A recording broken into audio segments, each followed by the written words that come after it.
Okay, welcome to Damoshki Field in Oneonta, New York.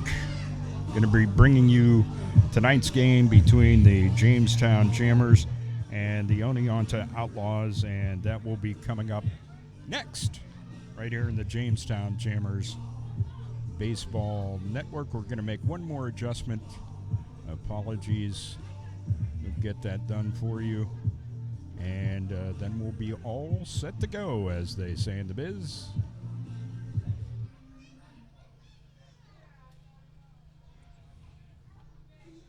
Beautiful evening for baseball, folks. Wish you could be here. And you probably would be. And that's why you're listening to me, and I'm glad you're there. All right. Let's get this, as they say, puppy up and rolling, shall we? Jamestown Jammers Baseball is next.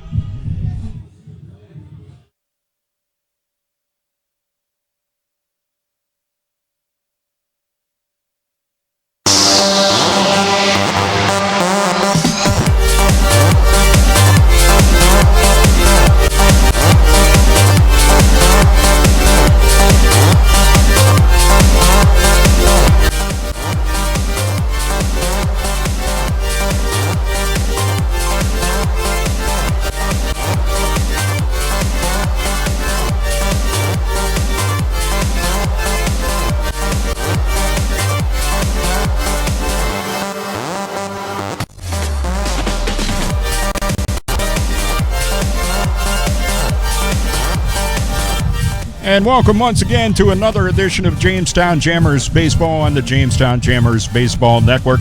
I'm Dave Shannon, coming to you tonight from Damoshki Field in Oneonta, New York. The Oneonta Outlaws and the Jamestown Jammers set to do battle. Oneonta in the East Division of the PGCBL, and the Jamestown Jammers riding atop the West Division in the PGCBL. Two teams, and Anthony Barone has mentioned this on the road trip. When you're on the road and you're taking on one of the teams from the other division, kind of like to steal a win, he kind of refers to it as. And that's what the Jammers will be out to do tonight. We'll talk more with Anthony, but before we get into that, we're going to let you meet one of the Jamestown Jammers. And tonight, we'll be meeting Nate Grant as our player profile in the first part of tonight's broadcast right here on the Jamestown Jammers Baseball Network. .net Classifieds offers the freshest, most recent classified ads available with over 1,500 new ads each day. If you're looking for a reliable used vehicle, check out the multiple ads daily on Penswood.net. From at any time of the day or night, and find something that fits your needs. Looking for household items, students, or even a new pet? Penswood.net Classifieds has it. Penswood.net, where you can buy, sell, or trade locally. Talking with Jamestown Jammers Nate Grant, left-handed pitcher out of Corning, New York, attending St. Bonaventure. Nate, welcome to the Jammers for 2017. Hey, nice to be here. So tell us about what's going on with you at St. Bonaventure, how your season went this year. All right. We probably had one of our best seasons in about 10 years. I mean, I was out most of the year with injury. I broke my finger before we started the season. But I got back like 3 weeks left before the tournament to make a run because we were in third. And it went, well, we got there, didn't go how we planned. We ended up losing 0-2, but probably the best year we've had in 10 years. So it was a good year. All right. From a pitching standpoint, were you pitching season before since you had the problem? Yeah, I was like our first out of the bullpen most of the time. Okay. And then this year I was supposed to start, and then I broke my finger. And then another jammer, Casey Vincent, took my spot in our third starter. Okay. For most of the year. All right. Talk about your pitching assembly that you have. What all do you throw, and do you have a go-to pitch? I have a fastball, curveball, changeup, which probably my changeup is my go-to pitch when I have most control of, when I need it the most. Usually I face a lot of right-handed hitters. That's how I out-pitch one. That's been an effective pitch in this league. I've watched a lot of guys strike out on those changeups, so that's a good thing to have. What, as far as college goes, do you have any specific goals in mind First off, let's talk maybe about here. What you have as far as goals for this season with Jamestown. This is like my first summer starting since I was probably a senior in high school, so I have to get back into that role, get like comfortable with it. That's what I'm gonna do when I go back to college. So I want to go out there and have as many quality starts as I can before I get back to college. Do you feel one of the things, and we've been talking about this with pitchers, and it happens. There seems to be a wall that you hit when you're a starter, and it depends on your role at the college that you're going to. But talk about. I'm sure you know when that happens, when you're out there and you know this is it. You know, I've hit that wall. Well, I haven't felt it in about 4 years since I've been relieving, but I know I have that wall, and I know it's something I got to work through, like work on my stamina and get it all back. I'm just going from like a 1 inning guy to 7 innings plus, hopefully. But I know that wall is coming, and I know I have to work through it and just fight through it as much as possible. Anything that you do in particular away from the organized stuff with your team to get prepared to go that extra mile and get those extra innings in? I mean, yeah, me and my roommate were both starting pitchers, so we both know we can both push each other out and off the field to get better. And now he's major league draft eligible in talks right now, so whatever worked for him, I'm going to stick with the same thing. Okay. Well, sounds like a plan that worked well, so he might as well repeat it.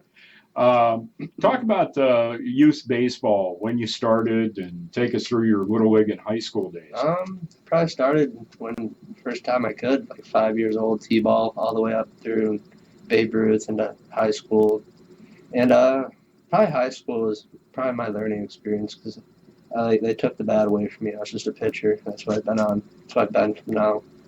And it just taught me, I mean, I honed in my skills as much as possible because that's all I had to focus on. And I think that's what propelled me to the college level. Yeah, no doubt about it. Well, it sounds like you got a plan for the summer, and you're part of a real team here. I think one of the things that's most impressed me is bringing a group of guys together. Last year was a real team atmosphere, and I think we're going to have the same kind of thing this year too. Hopefully, and we're all good friends on and off the field. We all hang out together. Yeah, which we clicked since day one. Which that's something you don't really have. Yeah, often, especially on a summer team. People come from all across the world. Yeah, all in one spot. Yeah. Okay. Well, Nate, good luck, and hopefully you have a good season, and then get back at it at the Bonnies down the road here. All right. Thank you. Thank you. Once again, that's Nate Grant of the Jamestown Jammers, and you'll be able to see the entire interview with Nate Grant coming up later tonight on YouTube after tonight's game is over. Coming up, we'll talk to the head coach Anthony Barone and get his thoughts on tonight's game against the Outlaws. That is coming up next right here on the Jamestown Jammers Baseball Network. So you see, son, good manners are important. Should I go through it again? Yes. Yes, please. Yes, please. Exactly. Always say please, thank you, you're welcome, and excuse me. Sit up straight, hold doors open, don't speak with your mouth full, keep your elbows off the table. Share your things, play nice, and generally treat others the way you'd like to be treated. Got it? Got it. And stop picking your nose. Most parenting is hard to do in just 2 minutes. But 2 minutes twice a day making sure they brush their teeth is easier, and it could help save them from a lifetime of tooth pain. Visit 2min2x.org to find out more. A message from the Partnership for Healthy Mouths, Healthy Lives, and the Ad Council. Here with the head coach of the Jamestown Jammers, Anthony Barone, getting ready for our second game on this road trip. Game one turned out pretty darn good for the Jamestown Jammers, and I think one of the things we can say, Coach, after watching the Onondaga game yesterday, is the amazing ability of this team to score early, put up, some good run counts early, and then be able to hold on yesterday. Great pitching performance. Let's first address getting on a pitcher in the first inning like they did yesterday. Well, yeah, it was, anytime you can have a big inning right off the bat. We've done that, I think, 3 times this year already. It gives your pitcher a little bit of confidence, that he doesn't have to be perfect. And, it was just quality at bats and a big hit by O'Donnell, 2-out RBI, double, was scored 2. And just, guys sticking with an approach. And we, with our defense and our pitching, yesterday, I think, those amount of runs were going to stand up. Interesting couple of things there from the way the field played. It was an all-turf field except for the mound. And one of the things I noticed, now, interestingly enough, I talked to a couple of the guys about how sticky it seemed out around second base, but I talked to Chris Conley. He said, nope, that's the way it normally is. So he said that he was a little more used to it, having played some more games, and it is something that it's an acquired skill that you have to get those slides in when you have no dirt out there. Yeah, it's different when you play on it, at your normal school ball, you're used to it, and guys, we had from like Texas or down south or out west, they're not really used to the turf, so but it's, it played well, and defensively, it's makes your job a lot easier, that's for sure. Yeah, one thing, I even though we talked about the differences in the sliding, I didn't have any of the guys mention anything about it being a bad place to play. They really enjoyed it. Onondaga Community College has a great field there for sure. Yeah, it's a great facility, and we were, happy to have them into the league this year, and I think it was a great addition by Jeff Cunyon in the league, so we, and all the owners that voted him in, I think it was a good decision just because of their facility. Yeah, and did you guys have like a catered party in the dugout? Because I mentioned that a couple of times. It's big enough. You could hold a wedding in there, for Pete's sake. Great place to go to. On to the second part of what was good about yesterday's game, and that was another great start by one of your pitchers, Dave Lascala. Goes out there, and yeah, he got spotted those 4 runs and gave him a little breathing room because he did give up 1 in the bottom half of the first inning, but then he shut him out the rest of the way through and gave you 7. He was excellent. Love the way he works. He's quick, throws strikes, good fastball, and man, oh man, he is just UMBC is getting a really good arm next year, and it's great to see that. Our rotation rounds out nicely now with him at the back end of it, and and it's on to the next game, and Lascala's working hard, and I'm sure he'll have a good summer for us. Yeah, no doubt about it. One of the things that was interesting to note in the statistical column, first of all, the Jammers are the 3rd highest ranked team in the league. They have the 3rd highest batting average, the 3rd highest, or best, that is ERA, I don't want to confuse people, and also had the 3rd best fielding percentage in this entire league. I don't think that's just coincidence or a weird thing that happened as far as the stats go. That's the way this team's playing right now. Yeah, 3 parts of the game, pitching, hitting, and fielding, and right now we're doing it, at the top half of the league, and the record indicates that. So, it's just game after game, though. You got to do it game after game, and you can't take a day off. So, it would be a tough day today. The field's playing a little choppy out there. We'll see how we do defensively, and, I might have giving a couple guys days off today, too. So, might see a little bit of a different lineup out there. So we're excited to see where it takes us today. And we will talk about tonight's game against the Oneonta Outlaws right after this timeout on the Jamestown Jammers Baseball Network.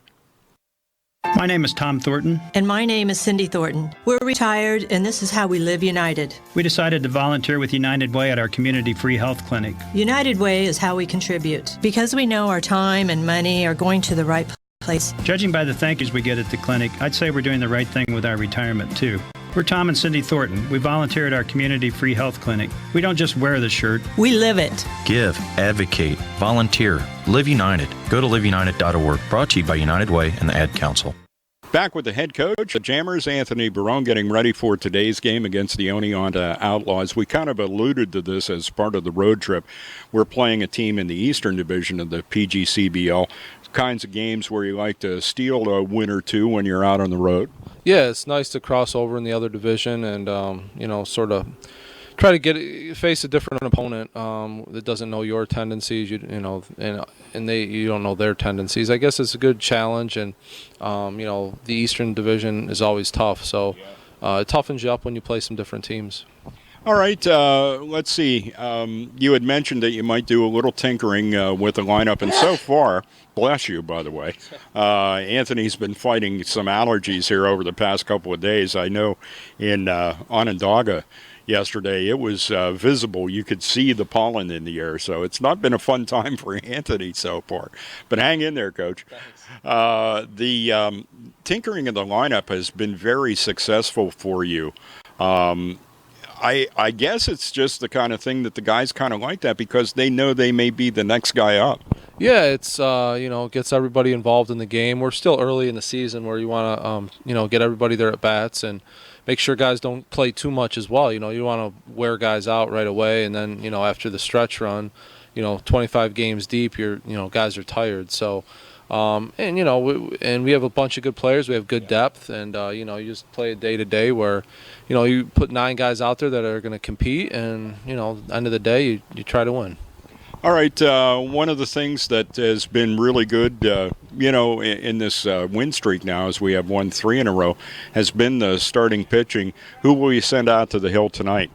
Kyle Backoffen will be starting from Louisiana Monroe. It's a second start. He was decent his first start. He probably wanted to be a little bit better. So tonight he's going to go back out there, second start with Coach Carter. I think you'll see some changes and some improvements.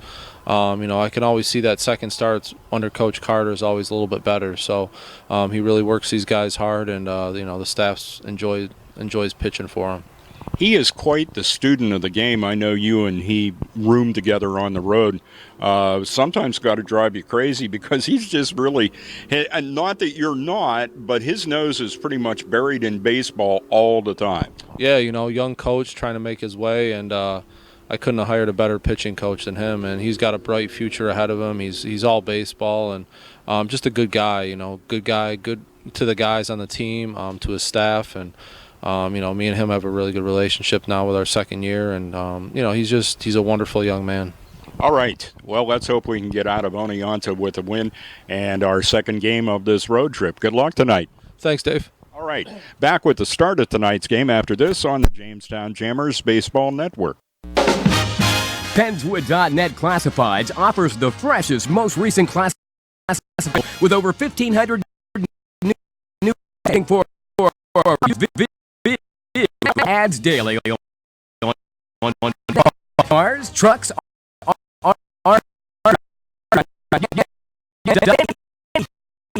everything that fits your needs. Looking for household items? Classifieds has it.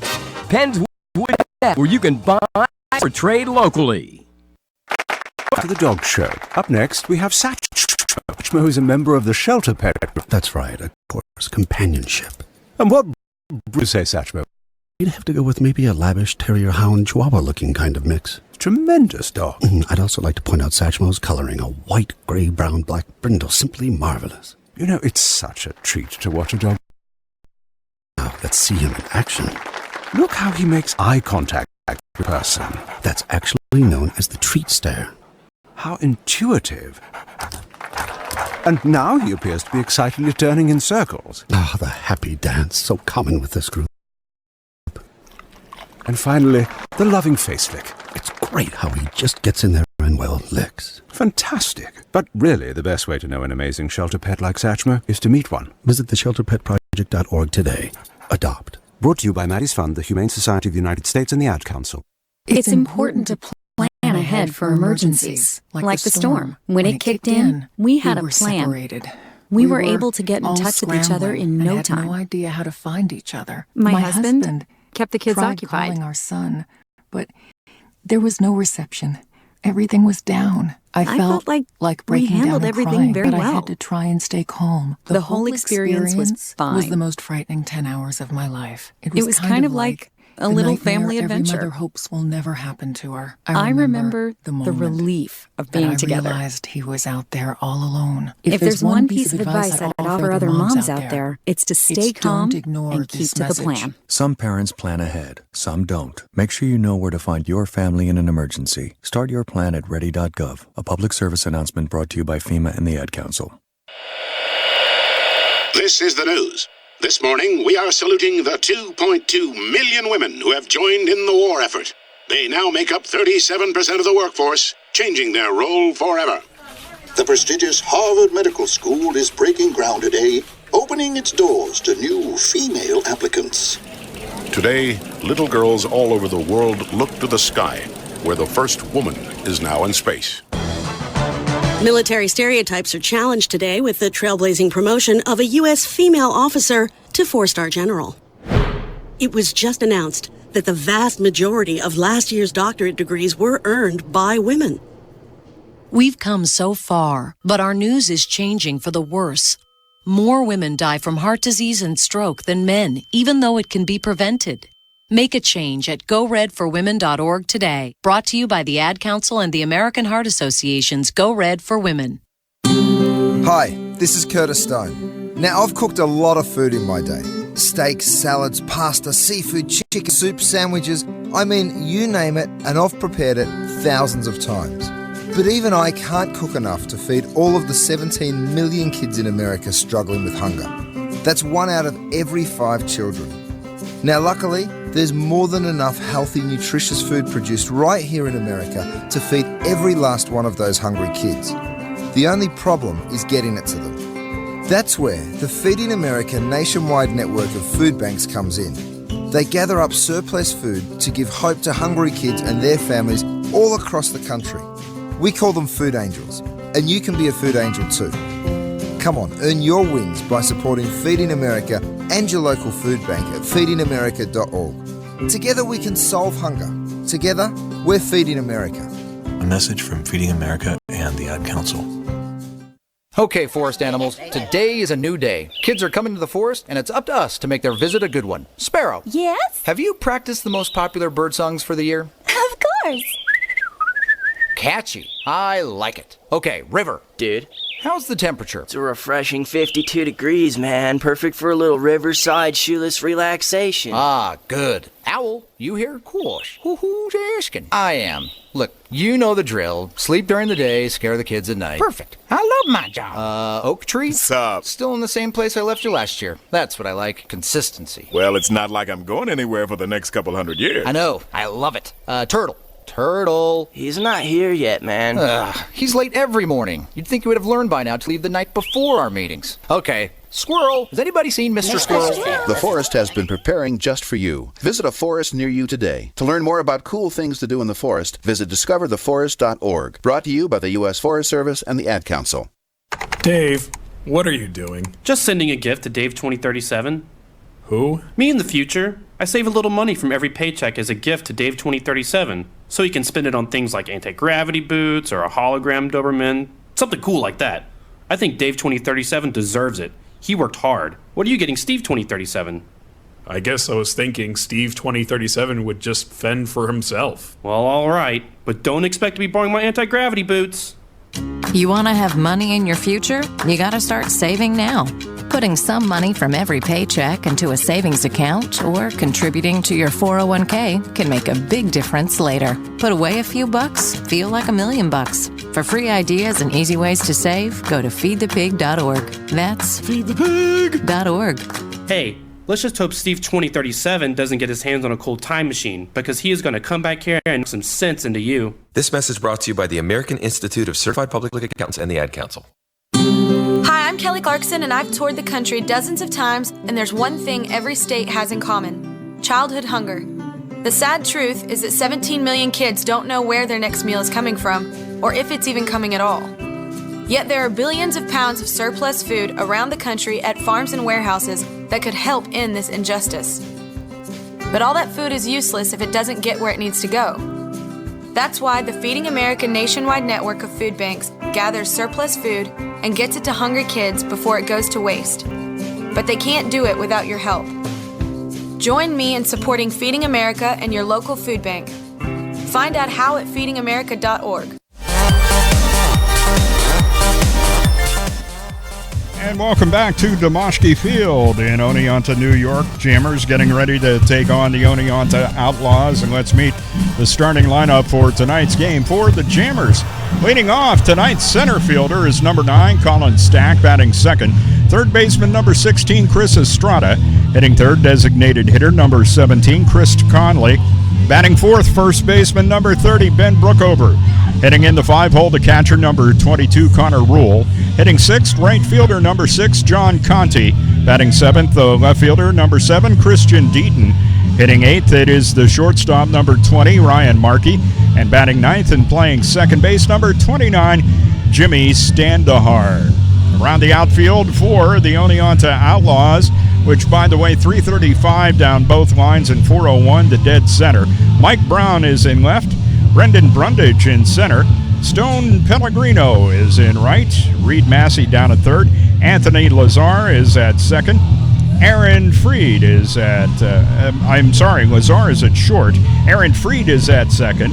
Ian Fair down at first. Marcus White behind the plate, and Josh Winkler is on the hill for the Oneonta Outlaws.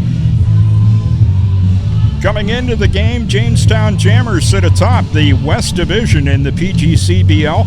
After 7 games, they have a mark of 5-2. Geneva and Adirondack are behind them. Geneva at 4-2 in second, and then Adirondack and Elmira tied with 4 and 3 marks, obviously very early in the season, so not a whole lot that you can assign to those particular statistics other than we lead the East right now, or the West rather.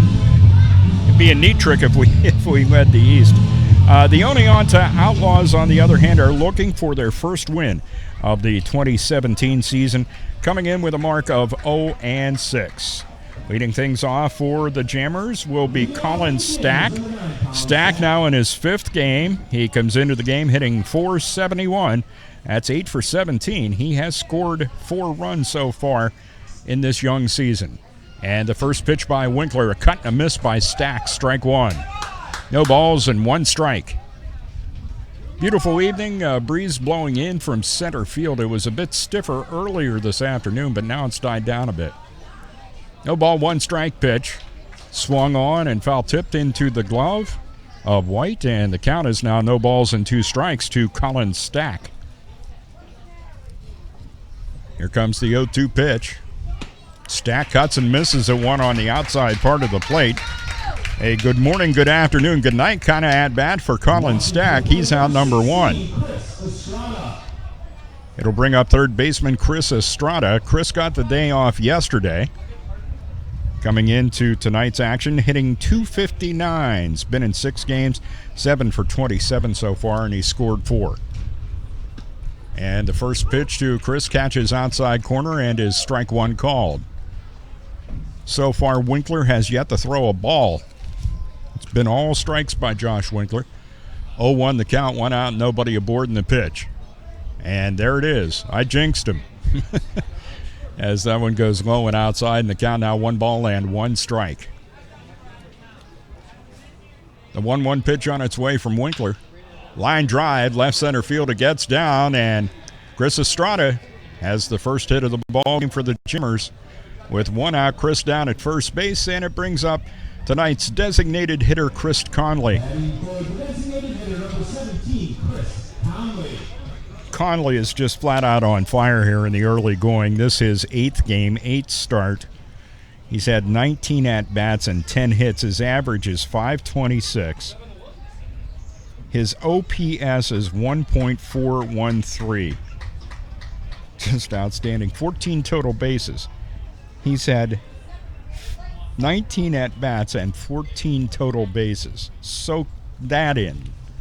Amazing stuff by the young man, Chris Conley. First pitch to him, he did the old sort of square to bunt, pulled back and watched strike 1.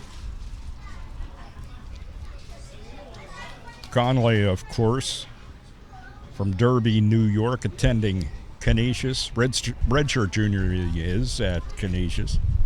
No balls, 1 strike the count. Josh Winkler, the righty on the hill. Conley, the lefty at the plate. And he watches that one go outside. Count evens up and 1 ball and 1 strike on Chris Conley. Jammers here tonight. Tomorrow night we go to the home of Utica Club Beer, Utica, New York, and take on the Blue Sox tomorrow night. 1 ball, 1 strike to count here. Conley gets ready. Winkler's pitch is fouled off by Conley. That'll be down and hits in the next to the top row. There in the third base bleachers. Picked up by a young man there. He's all happy. He has a baseball now. And the count on Conley is at 1 ball and 2 strikes. Winkler gets the sign from his catcher, Marcus White. Runner at first, Chris Estrada, 1 out. We're in the top of the first. Toss over to first by Winkler. Tagged by Fair, and back safely is Chris Estrada. Josh Winkler of the Oneonta Outlaws. From Eielson Air Force Base in Arkansas, attending Northeastern. And that pitch is called strike 3. That has not happened to Chris Conley very much in this season, as he has a pretty outstanding eye at the plate, so I'm sure he'll be looking to even that score next time up. Ben Brookover steps in now. Ben coming into tonight's action hitting .258. Estrada at first and 2 out now. No score in the top of the first. Winkler takes his time, gets a sign from White.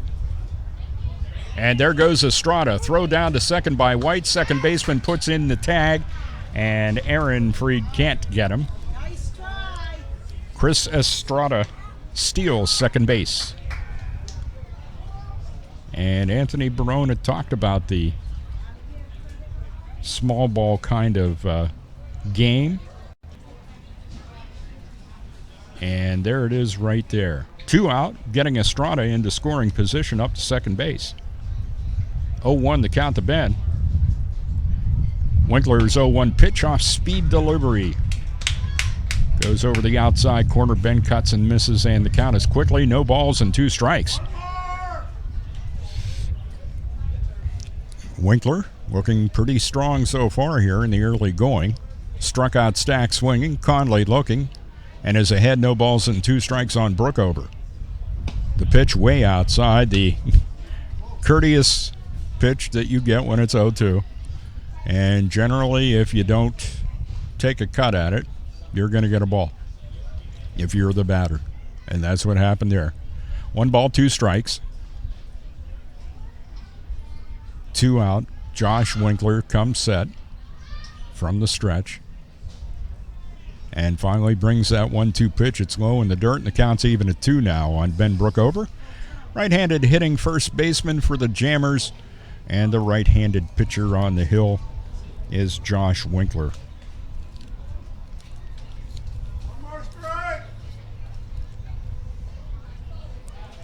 Winkler, once again from the stretch, comes set, 2-2 pitch. And that one is hammered foul down the right field line and over into the Jammers bullpen area. Count remains even at 2 on Ben.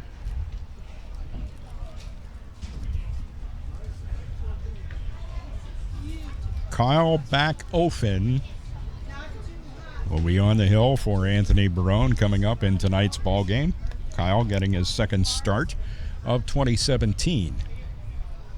Josh Winkler right now working for the Oneonta Outlaws. 2 balls, 2 strikes, 2 out. And I guess Chris Estrada kind of got the best of Winkler there. Eventually, Josh just stepped off the hill and waited till Estrada got back to second base. This one's hit up the middle, and it gets into center field. And there is Chris Estrada coming home with the first Jamestown Jammers run. RBI single to center for Ben Brookover, and the Jammers have taken a 1-0 lead. As the trend continues, Jammers continuing to score in the early innings. Now, we're kind of used to crooked numbers coming up in these innings, but let's see what will happen here as catcher Connor Rule will step in. Of course, not sure that he was going to get the hit in this frame. He just now got to taking off the tools of ignorance, as they have been called, all the catcher's gear, shin guards and all that stuff, and he's got all that off. He's in, ready to face Josh Winkler with Brookover at first and 2 out. First pitch, outside corner taken by Connor Rule for strike 1. Connor coming into tonight's game hitting .200. He started 4 games. He's 3 for 15 with a run scored. Line drive in the hole between first and second into right field.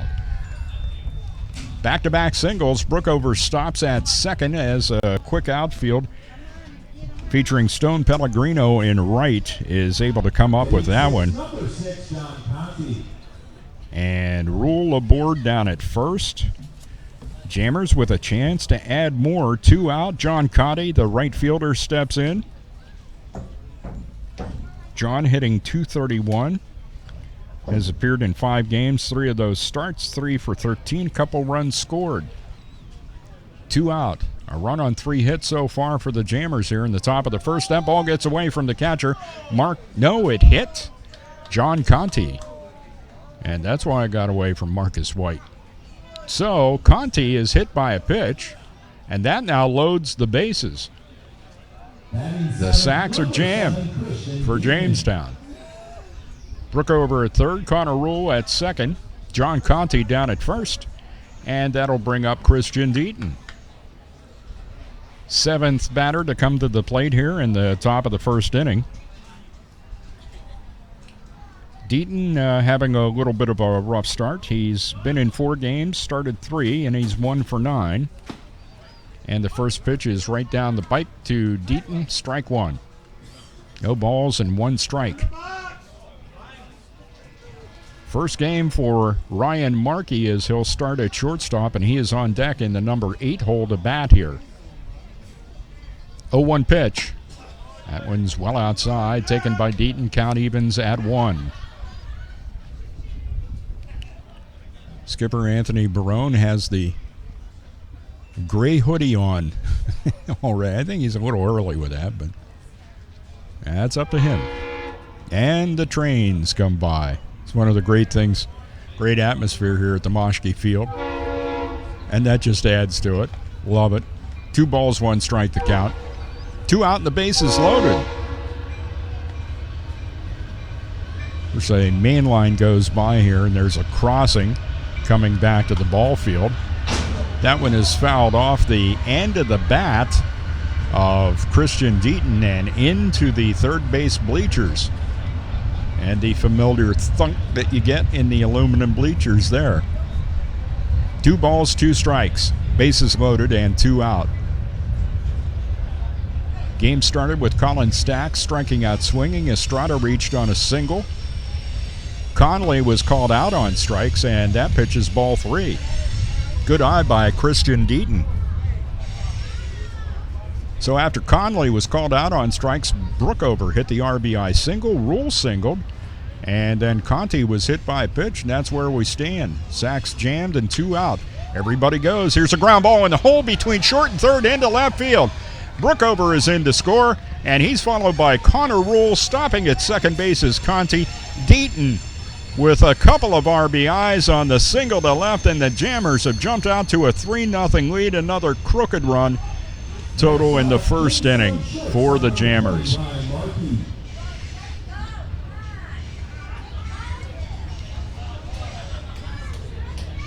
And things could still happen. You have a runner in scoring position with Conti at second. Deaton down at first, picking himself up a couple of RBIs with that single to left. And stepping off the mound and turning like he was going to throw, but Josh Winkler held on to it. Anthony Lazard, the shortstop, was not quite yet at the bag, so no throw made. Ryan Markey, in his first appearance for the Jammers, has a big healthy cut and fouls that one off. And out of play. That is strike 1. Big welcome to Ryan Markey from Royersford, PA, attending St. John's. He's a redshirt freshman. 0-1 pitch gets off the tip of the mitt of the catcher Marcus White and all the way to the home plate grandstand. White eventually gets to it. Everybody moves up 1. Conti to third and Deaton up to second. Now second and third with 2 out. And a 1-ball, 1-strike count on Ryan Markey. Ryan in his Jammers debut. On deck, Jimmy Standahar. Markey, the number 8 hitter in the order. Pitch misses high and outside, ball 1. I make that ball 2. 2 balls and a strike to Ryan Markey, right-handed hitting shortstop of the Jammers. 2-1 pitch. Taken, and that one's framed nicely by Marcus White to get the call for strike 2. 2 balls and 2 strikes. I'm sure Ryan would like to impress his teammates and maybe get a couple more here in the top of the fifth with a single. Jammers up by a score of 3-0 here in the top of the first, and the pitch way outside. Nice catch by Marcus White behind the plate. Count full on Ryan Markey. 3 balls and 2 strikes. Runner at third, John Conte. Christian Deaton down at second. And the payoff pitch, fouling it back to the home plate grandstand area, is Ryan Markey, staying alive with the count at 3-2. Jammers got 4 in the top of the first yesterday at Onondaga. Trying to repeat that performance or maybe better it here. Misses well outside to Markey, and that is ball 4. So the bases are loaded once again, and the fans are restless here at Domoshki Field. Bases loaded, 2 out. Jimmy Standahar steps in. Jimmy's hitting .385. This will be his 6th game and 6th start for Anthony Barone. 5 for 13, 3 runs scored for Jimmy. 2 out, bases loaded, first pitch low and outside, ball 1. 1 ball and no strikes, and the Jammers have batted around in the top half of inning number 1. The number 9 hitter, Jimmy Standahar, at the plate. 1 ball, no strikes, the count. Josh Winkler trying to get things under control outside in the dirt. Nice stop by White. Because believe me, Conti is ready, willing, and able to come down that line from third. Jimmy Standahar from Girard, Ohio, attending Mercyhurst. He's a junior there. 2-0 pitch to him. That's on the outside corner, taken by Jimmy, and the count now 2-1. 2 balls and 1 strike. Winkler has appeared in 1 game, 4 innings pitched. Gave up 4 hits and a run. So far, he's given up 3 runs on 4 hits here in the top of the first. 2 out. Getting a piece of it and fouling it straight back, Jimmy Standahar. We've talked about it before, and that is just a quarter of an inch or so off of being another single, and would probably bring in 2 more. 2 balls, 2 strikes. Jimmy Standahar, right-handed hitting second baseman. Josh Winkler, the righty on the hill, and the pitch is in the dirt. Blocked by Marcus White. And the count is full on Jimmy Standahar. 1 walk in the inning, and that was to Ryan Markey. He's down at first. Conti was hit by a pitch, and he stands at third base right now. In between all of that, Christian Deaton with a single. He's at second. That pitch misses outside, and a run has been forced in with a walk to Jimmy Standahar. Jimmy picks up an RBI, and coming in to score is John Conti. Deaton will move up to third, Markey to second. Back to the top of the order with number 9, Colin. And now the 10th Jamestown jammer, that is, to bat in the inning is Colin Stack. Stack struck out swinging to start the game, and since then it's been all Jammers. 4 runs across. That pitch misses outside, ball 1. A couple of folks I was talking to about the Outlaws in the early part of this season, they've been having their issues with pitching. Right now, Josh Winkler is struggling. This one's hit high in the air down the right field line in foul territory, giving chase, but well out of play in the Jammers bullpen down there. And that's a long strike off the bat of Colin Stack. Things were looking good for Winkler as he struck out Stack swinging. Estrada singled, but then Conley was called out on strikes, and it's been all downhill since then. Sharp grounder to short. Nice play by Lazar. Goes the short route to second baseman Aaron Freed, and that'll do it for the Jammers in their half of inning number 1. 4 runs across again in the first inning for the Jammers on 4 hits. No errors for the Outlaws, and the bases were left loaded. We have completed 1/2 inning in Oneonta, and the score, Jamestown Jammers 4, Oneonta Outlaws coming to bat. And we'll have that after this on the Jamestown Jammers Baseball Network. I don't believe it. My savings are gone. Okay, think. Where'd you have them last? I was home, then I spent them on that vacation in this tiny suit of armor. Now they're gone. Weird.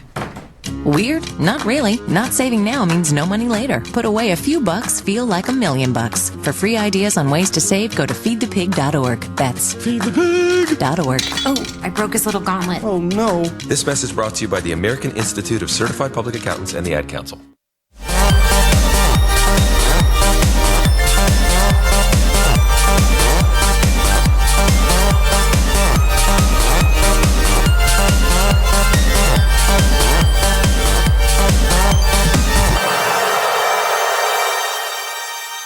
And we're back at the Moshke Field in Oneonta, New York, where the Jamestown Jammers lead the Oneonta Outlaws by a score of 4-0. Just a half inning played so far in tonight's ball game.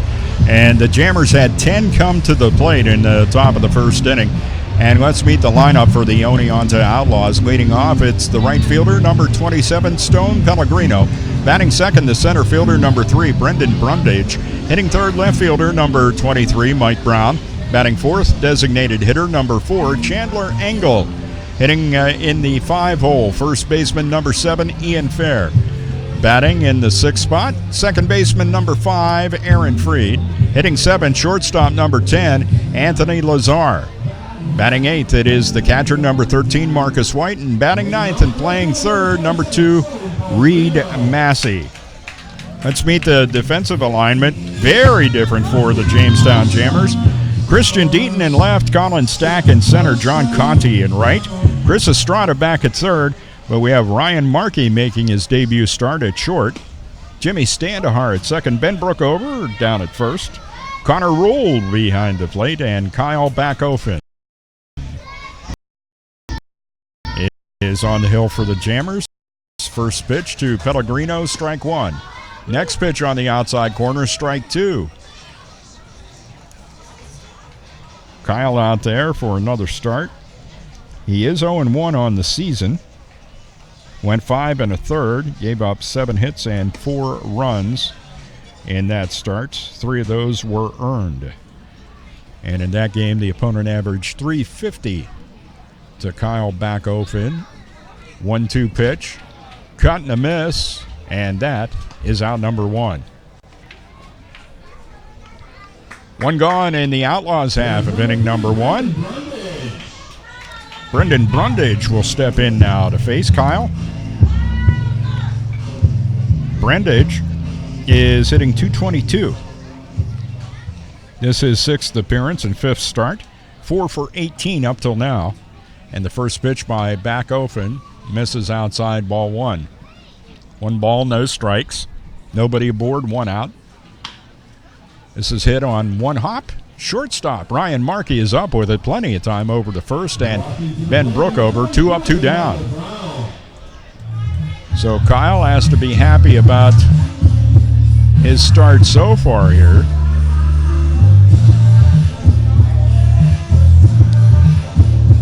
Two out, nobody aboard. Jammers up by a score of 4-0.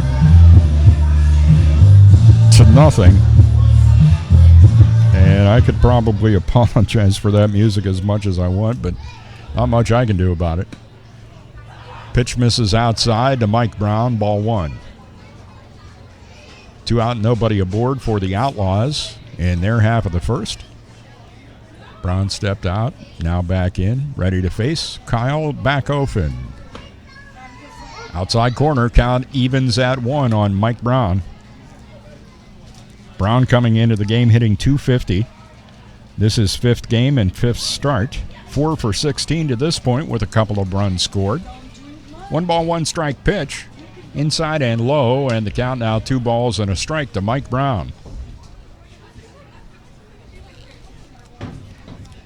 Jammers head to Utica tomorrow night to finish up the road trip. Day off Monday.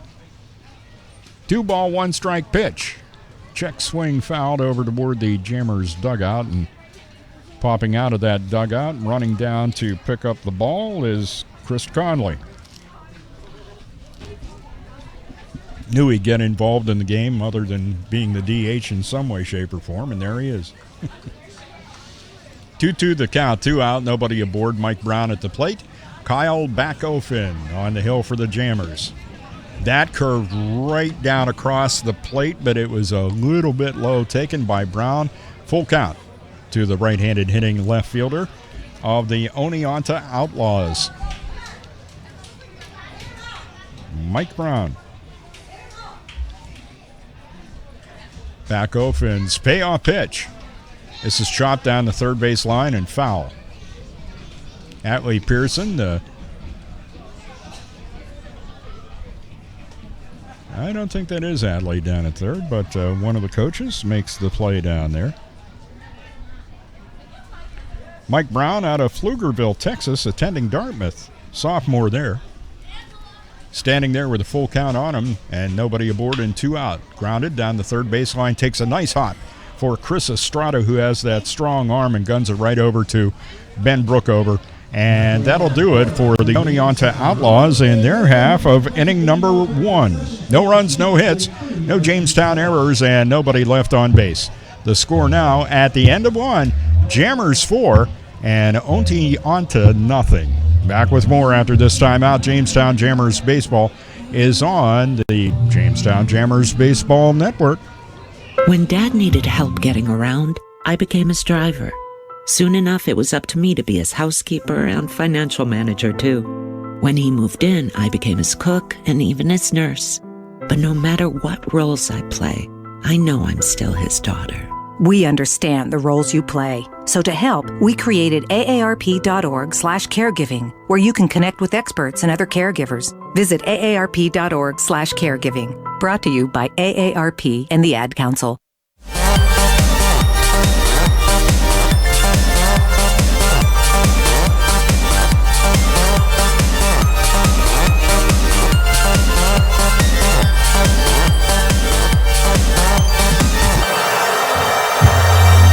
Welcome back to Domoshki Field in Oneonta, New York, where the Jamestown Jammers are out to a 4-0 lead to start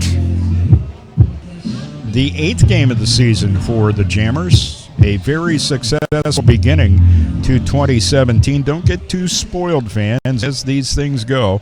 That can change dramatically and in a hurry. For the Jamestown Jammers in their half of the second inning, the number 2 hitter, Chris Estrada, number 3 hitter, Chris Conley, and the cleanup batter, Ben Brookover. Estrada at the plate for a second time. He was up in the first and lines one up the middle and into center field for a base hit. Diving attempt by Aaron Freed, unable to get to it. And Chris Estrada is 2 for 2. He had the day off yesterday. I think he's happy to be back in the Jammers lineup. So Chris Conley will step in now, and I'm sure he remembers what happened in his last at-bat, which very seldom happens to this young man. He was called out on strikes. It's a handful of times over 2 seasons now where I've ever seen Conway called out on strikes. Toss over to first, and Chris Estrada dives back in safely. Yet truly a surprise to see Conley called out on strikes. But he was at the plate now, waiting for first pitch of the at-bat from Josh Winkler, and it's in there, strike 1 called. No balls and 1 strike. Chris Estrada led off the inning. He's down at first. Jammers, that is, now with 4 runs on 5 hits. 0-1 the count on Conley in the pitch. Inside, spins him around a little bit as he has to twist. Stay away from that one, and the count is even at 1 ball and 1 strike.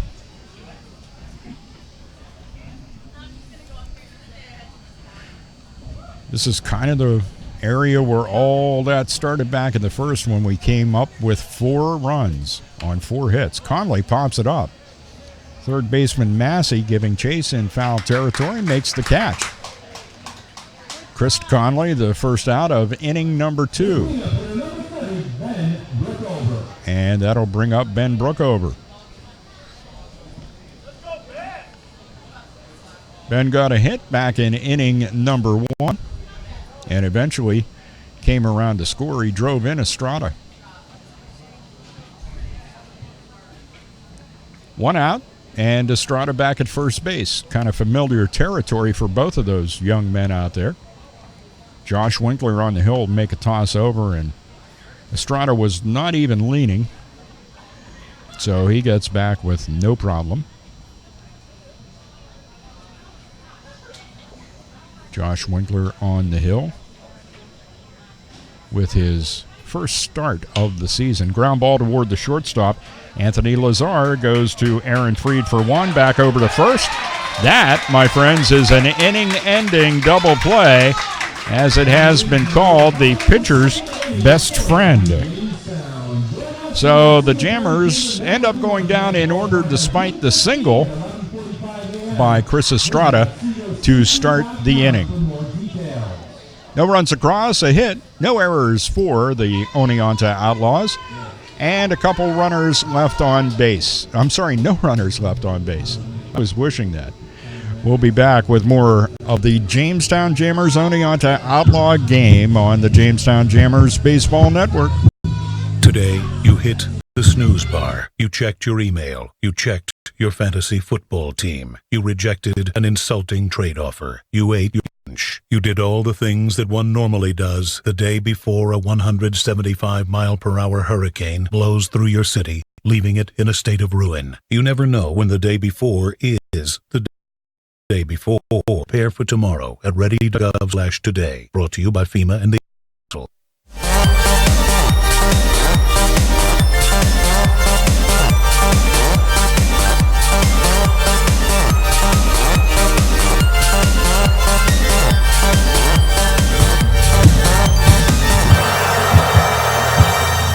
Kyle Backofen retired. The Oneonta Outlaws in order in the bottom half of the first inning, so we'll face the numbers 4, 5, and 6 hitters. DH number 4, Chandler Engel. The first baseman, number 7, Ian Fair, and the second baseman, number 5, Aaron Freed. So Kyle Backofen is off to a great start. Casey Vincent trying to gain some knowledge from Anthony Barone. Sitting outside the Jammers dugout. You know, the guys were saying it's a little bit crowded here. It's not the it's not the dining hall size that they have in Onondaga. That's a place that can spoil you in many ways. Believe me, a beautiful press box, just a gorgeous facility up there. High fly ball to right center field, ranging over Colin Stack. Instead, it's going to be the right fielder, and that's John Conti running that one down off the bat of Christian Engel. Both guys pretty quick into the right center gap to make that play, and it ended up being Conti with the catch. One up, one down. And that will bring up first baseman Ian Fair. And as we had that pretty stiff breeze here earlier in the afternoon, it has calmed down to really nothing. The flag is hanging right against the flagpole now out in center field. And the first pitch to Ian Fair, strike one. Next one misses outside and low, and the count's even at 1 now on the right-handed hitting first baseman Ian Fair. Fair hitting 133 in the season. He's had 15 at-bats prior to this, and a couple of hits with a run scored. Next pitch to him, a ball. 2-1 pitch is fouled off over the first base bleachers, and the count's even at 2. Nobody aboard, 1 out in the Oneonta half of inning number 2. Jammers up by a score of 4-0. Kyle Backofen, the lefty on the hill in the pitch. This one's grounded in the hole between second and first and into right field. Jimmy Standahar tried to get the diving stop. He was unable to do so, so the fans excited for the first hit of the ball game for the Oneonta Outlaws. Ian Fair down at first, and Aaron Freed will step in, the second baseman. Freed on the season. This will be his 5th game, 5th start. He's 1 for 15 so far in the season. 1 out and a runner at first in Ian Fair.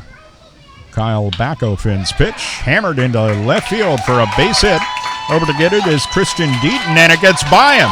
ends up rolling halfway out to the wall. Coming in to score all the way from first is Ian Fair. That'll be a single for Aaron Freed. Fair comes around to score and gets that final base on an error to the left fielder, Christian Deaton. So it is a 4-1 Jammers lead here in the bottom half of the second inning. Freed moved up to second on that boot out there in left field. And it brings up Anthony Lazar, the shortstop. Backofen catches outside corner, strike one called. Right-handed hitting shortstop of the Outlaws, Anthony Lazar. From what we can tell, the first start for Anthony, we have no offensive stats for him. Fouls back the next pitch, and Backofen's ahead, no balls and 2 strikes. Inning started with a fly ball out to right, caught by John Conti. And then a couple of hits for Oneonta. Weak grounder coming in for Chris Estrada. Throws, and it's wide of first base. Coming in to score then is Aaron Freed. And then field in right by John Conti on the overthrow past Brookover.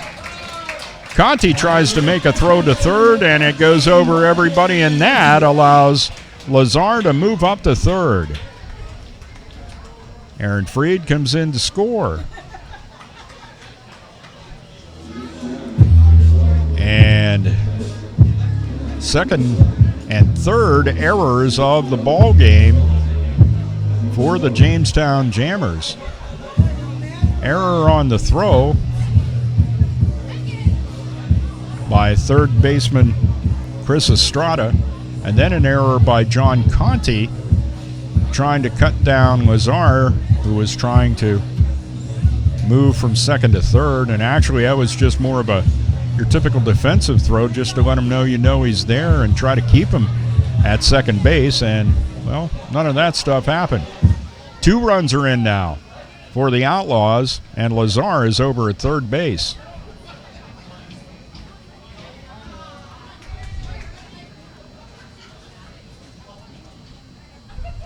And that brings up Marcus White, the catcher. White at the plate for the first time tonight, and a big cut and a miss, strike one.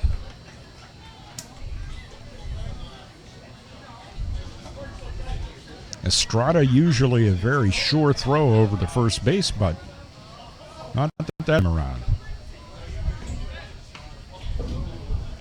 Bunts one down the first baseline in foul territory. And that is strike number 2. No balls and 2 strikes.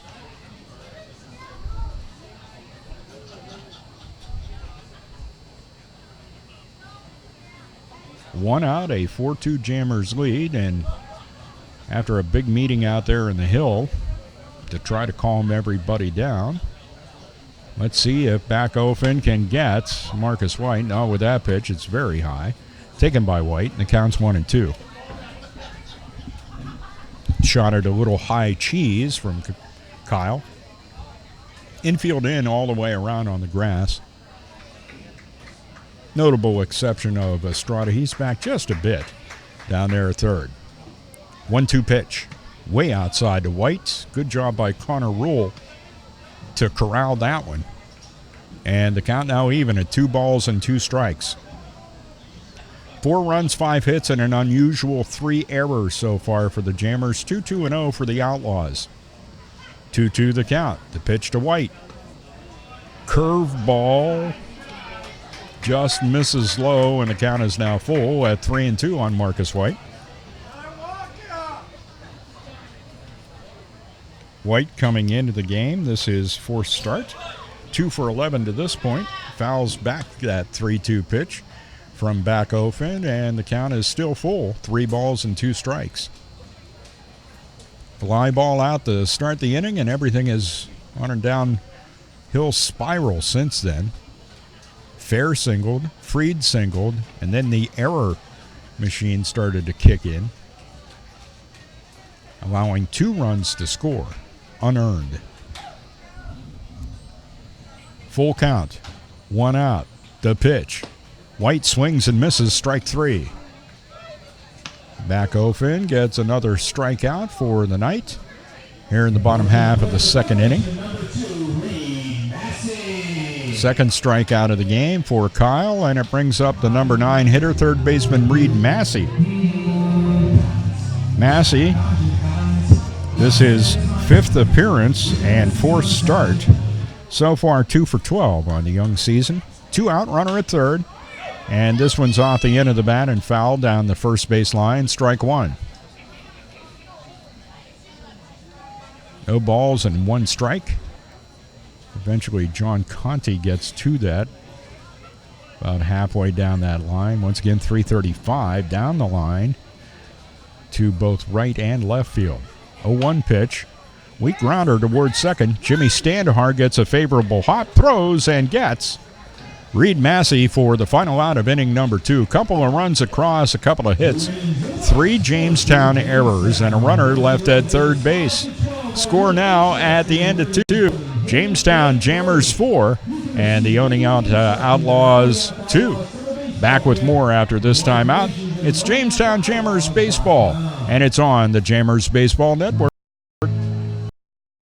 Okay, forest animals, kids are coming to the forest, and it's up to us to make their visit a good one. Sparrow, have you practiced the most popular bird songs for the year? Of course.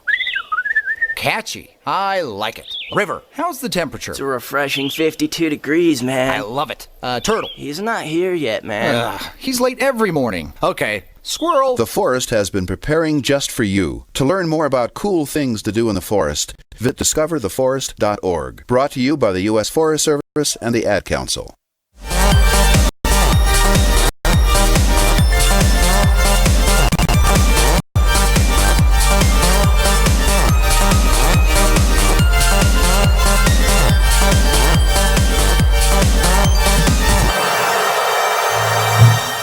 Back at Demoshke Field in Oneonta, New York, where the Jammers have a 4-2 lead. Lots of activity so far in these first 2 innings. Jammers with another good crooked number up there in the first, jumping out to a 4-0 lead. A couple of runs come across in a uncharacteristic, I would say, bottom half of the second inning. Got started with a throwing error by Chris Estrada over the first, normally very sure with those. And that ended up going down the right field line. It was picked up by John Conti, and he made a wild throw to try to keep the runner at second base, and another run came in. So he had a couple of singles and 3 errors in total there in the inning. And that makes it a 4-2 game. Connor Rule, the catcher, leads off for the Jammers in the top third. Connor singled and scored back in the first. First pitch to him's on the outside corner, and strike 1 called. Connor Rule's second plate appearance. The 0-1 pitch on the way from Winkler. It's a little bit high and inside, and the count's even at 1. Connor Rule out of Hays, Kansas, attending K-State. A Wildcat. That pitch is right down the pipe. Taken by Rule to count 1-2. John Conti to follow, and then Christian Deaton. 1 2 strike pitch from Winkler. Misses, and that one's high. It's ball 2. 2-2 the count on the leadoff batter for the Jammers here in their half of the third, Connor Rule. Winkler, the righty, brings the 2-2 pitch. Line drive and a little sinking liner that's caught by the second baseman of the Outlaws, Aaron Freed, for out number 1. 1 up, 1 down for the Jammers in their half of the third, and it brings up the right fielder, John Conti. I'm sure John went to atone for what happened there earlier. He was hit by a pitch and came around to score in the first. Bunts 1 foul down third base way, not quite down the line, and went over toward the dugout of the Oneonta Outlaws. They occupy the third base dugout here at Domoshki Field. Jammers down the first baseline. Both teams with bullpens further down those lines. 0-1 the count. Conti squares the bunt, pulls back, and kind of getting out of the way of that pitch as well. It's ball one, and the count now 1 ball and 1 strike. 1 out, nobody aboard the pitch. Off-speed delivery, Conti waited on it and got a piece of it, fouled it straight back to the netting, and the count is 1 ball and 2 strikes. 4 runs, 5 hits, 3 errors for the Jammers, 2 runs, 2 hits, and no errors for the Outlaws. 1-2 pitch cut, a miss, strike 3. Nice fastball from Josh Winkler to get Conti swinging for out number 2. 2 up, 2 down. Christian Deaton steps up. A big at-bat by Deaton with a couple of outs in the top of the first inning. Picks himself 2 RBIs up when he singled to left. Nice plate appearance by Deaton there. Takes first pitch in this at-bat well outside, and ball 1. Christian Deaton out of Bakersfield, California, attending CSU Bakersfield. Familiar territory for one Hayden Carter of the Jamestown Jammers coaching staff, the pitching coach. Pitch to Deaton is in there, and the count is 2 balls and 1 strike now. 2 out, nobody aboard. Pitch misses inside and low. 3 balls and a strike to the left-handed hitting left fielder, Christian Deaton. 3-1 pitch. In the dirt, ball 4. And I can say in the dirt today because yesterday it was in the turf. Today it's in the dirt. Ends up rolling all the way to the backstop, but Deaton just goes down to first base with his walk and stays there. And we'll see what Ryan Markey can do. He drew a walk with a couple of out in a 6-pitch at-bat. Count went to full on him, fouled one off, and got ball 4. Let's see what Ryan can do here. Runner down at first is Deaton with 2 out. This one is popped up in foul territory. First baseman Fair gives chase, and he'll make the catch just short of the perimeter fencing past the Jamestown Jammers dugout to retire Ryan Markey and the Jammers here in their half of the third. No runs, no hits, no errors for the Outlaws, and a runner left on base. And the score now at the end of 2.5. Jammers 4, Outlaws 2. More after this on the Jamestown Jammers Baseball Network. Hi, I'm Layla Ali. I might be undefeated in professional boxing. One problem I can't fight alone: childhood hunger. 17 million kids in America struggle with it. That's why Feeding America nationwide network of food banks gathers surplus food and gets it to hungry kids. Join me in supporting Feeding America and your local food bank at feedingamerica.org. To help solve hunger in your community and to find your local food bank, visit feedingamerica.org. Brought to you by Feeding America and the Ad Council.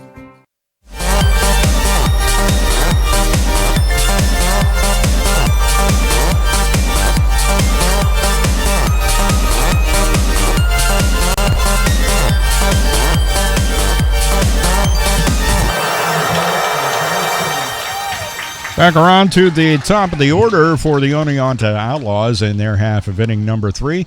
Stone Pellegrino, Brendan Brundage, and Mike Brown. The numbers 1, 2, and 3 hitters. Pellegrino started the game with a strikeout swinging. Pitch by Kyle Backofen.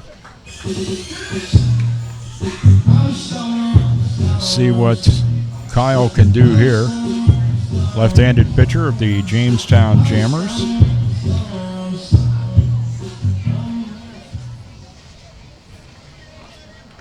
Kyle out of Bossier City, Louisiana, attending Louisiana Monroe. First pitch to Pellegrino, a ball. 1-0 pitch outside high, ball 2. 2 balls and no strikes to the right-handed hitting right fielder, Stone Pellegrino. 2-0 pitch by Backofen is popped up in the infield, calling for it, Jimmy Standahar, and he makes the catch for out number 1.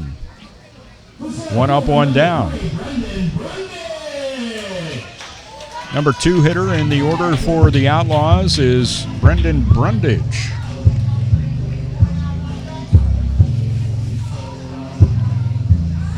Brundage at the plate for a second trip. Brendan grounded out to the shortstop, Ryan Markey, tonight for the second out of the first inning. First pitch to him, a strike. Next delivery, ground ball, shortstop. Markey is up with it. On to Ben Brookover, 2 up, 2 down. Doing Kyle Backofen some favors. Hitting early, swinging early in the count to make contact.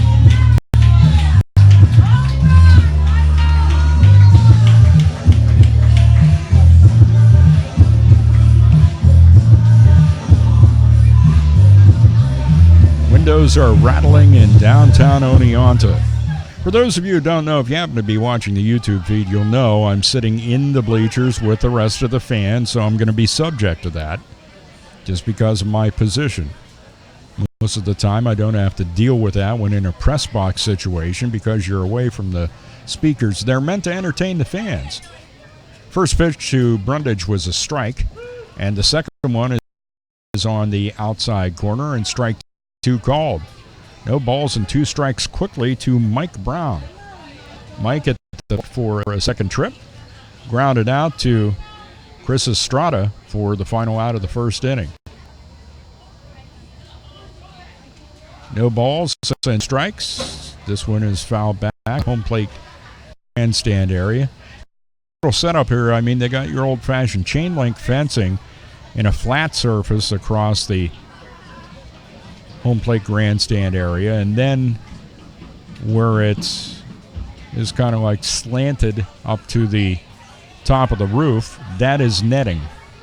0-2 the count to Brown. The pitch by Backofen. Line drive into center field. It's a 2-out single up the middle for Mike Brown. Brown at first with 2 out. Chandler Engel will step in. Engel, the designated hitter for the Outlaws.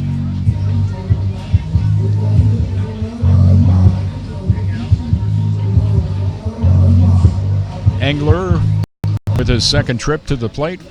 Fly ball out to John Conti back in the second inning for the first out of that inning. Chandler Engel out of Chapin, South Carolina, attending USC Sumter, where he's a sophomore. Comes up with 2 out and a runner down at first base, and Mike Brown. Brown gets a pretty decent lead off the bag at first. Backofen's pitch. Line drive over the head of Ben Brookover. Fair down the right field line. Conti's over for it. Engel with a single. Brown gets over to third. Runners at the corners now for the Outlaws with 2 out.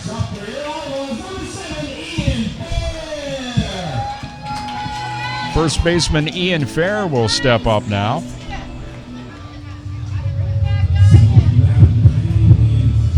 With 2 on and 2 out. Fair at the plate for a second trip. Singled came in on a throwing error back in the second. And a first pitch, a high chopper. Kyle Backofen fields it and throws to Ben Brookover. And a lot of first ball hitting that time around from the Oneonta Outlaws, but it didn't pay off with any runs coming across the plate as there's no runs on a couple of hits. No Jamestown errors, and 2 runners left on base. The score now at the end of 3, Jamestown 4 and Oneonta 2. We'll be back with inning number 4 right after this timeout. You're listening to Jamestown Jammers Baseball. Happy to have you aboard tonight on the Jammers Baseball Network. I'm more resourceful than I thought. My suit can still make an impression. My video games are still game changers. And my lamp can bring others a bright future. Because when I donate my stuff to Goodwill, it helps fund job placement and training for people right in my community. Now my stuff gets a second chance. And will give someone in my community a second chance too. Goodwill. Donate stuff, create jobs. Find your nearest donation center at goodwill.org. That's goodwill.org. This message brought to you by Goodwill and the Ad Council.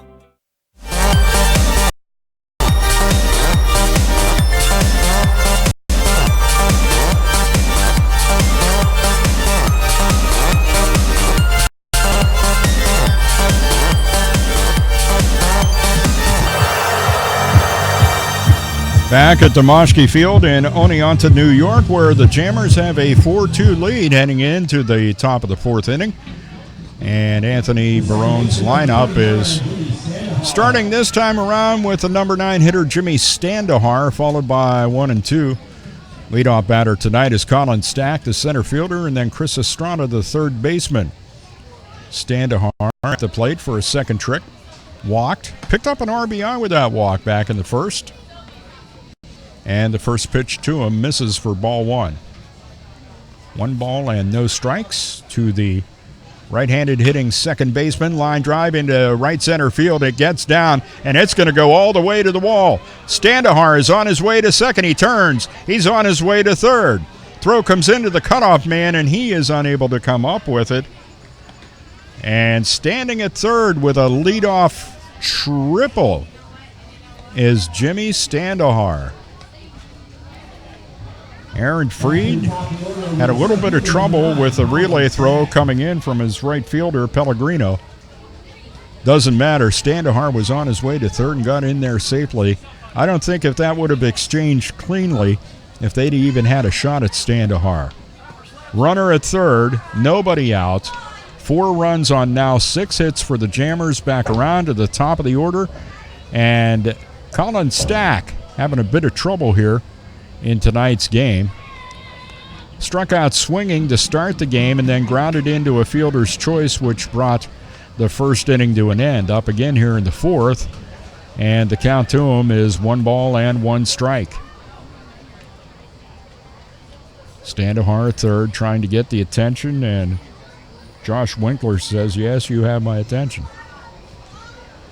So I'm sure Standahar will continue to try to get in his head a bit here. 1-1 count, the pitch. Line drive, left center field. It gets down. It's in the gap. It's cut off by the center fielder, Brundage, but more than enough time for Jimmy Standahar to come home from third. RBI single to left center, and the Jammers now have a 5-2 lead.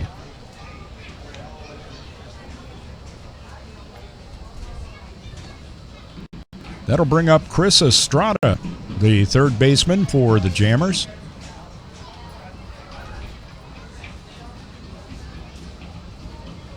Chris stepping in. He's 2 for 2.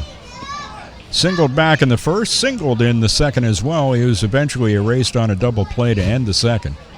Up here in the fourth with a runner down at first base, Stack, and nobody out. Josh Winkler had a pretty clean second and third inning and is off to a rocky start here in the fourth. Tosses over to first, diving back in safely is Stack. Colin Stack is indeed a threat to steal down there at first. We'll see if that's what he has in mind.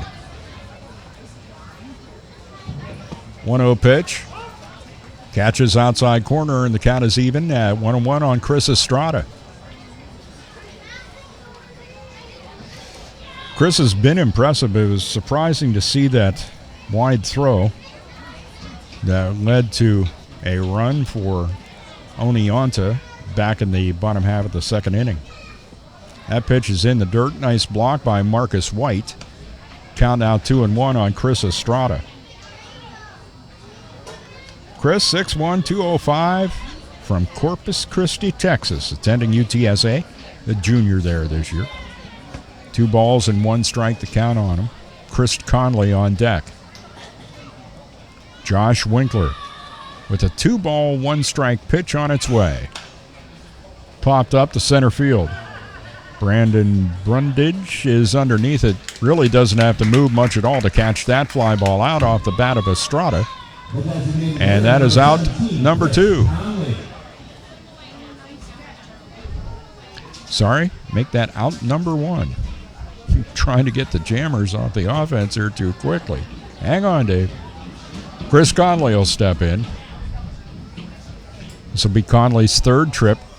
Called out on strikes for the second out of the first inning, but the Jammers really got things going after there were 2 were out.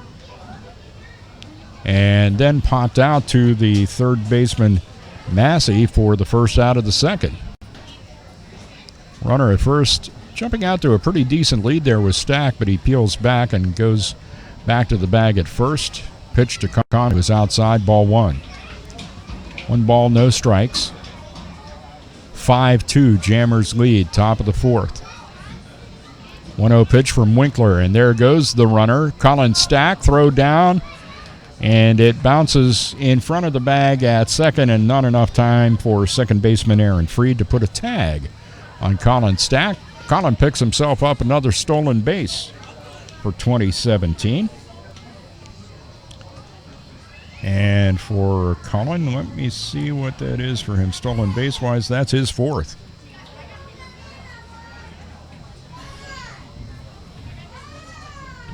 And there's going to be a pitching change. So that will bring an end to Winkler's night.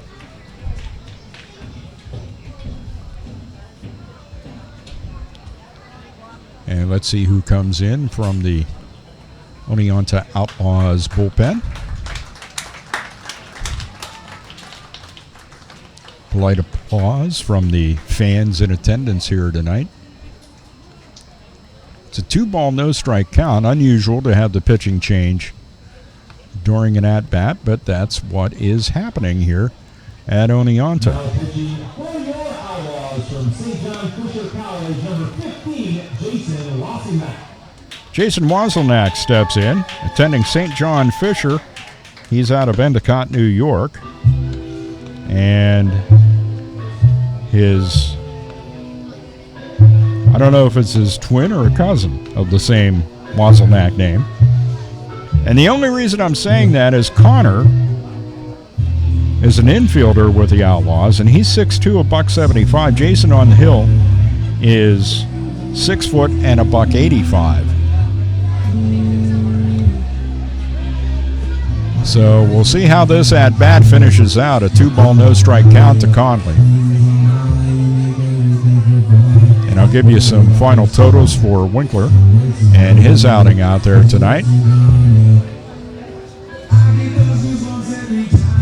As Wasselnack continues his warm-up tosses.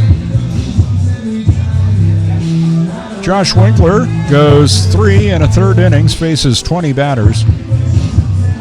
5 runs on 7 hits, walked 3, struck out 3, hit a batter.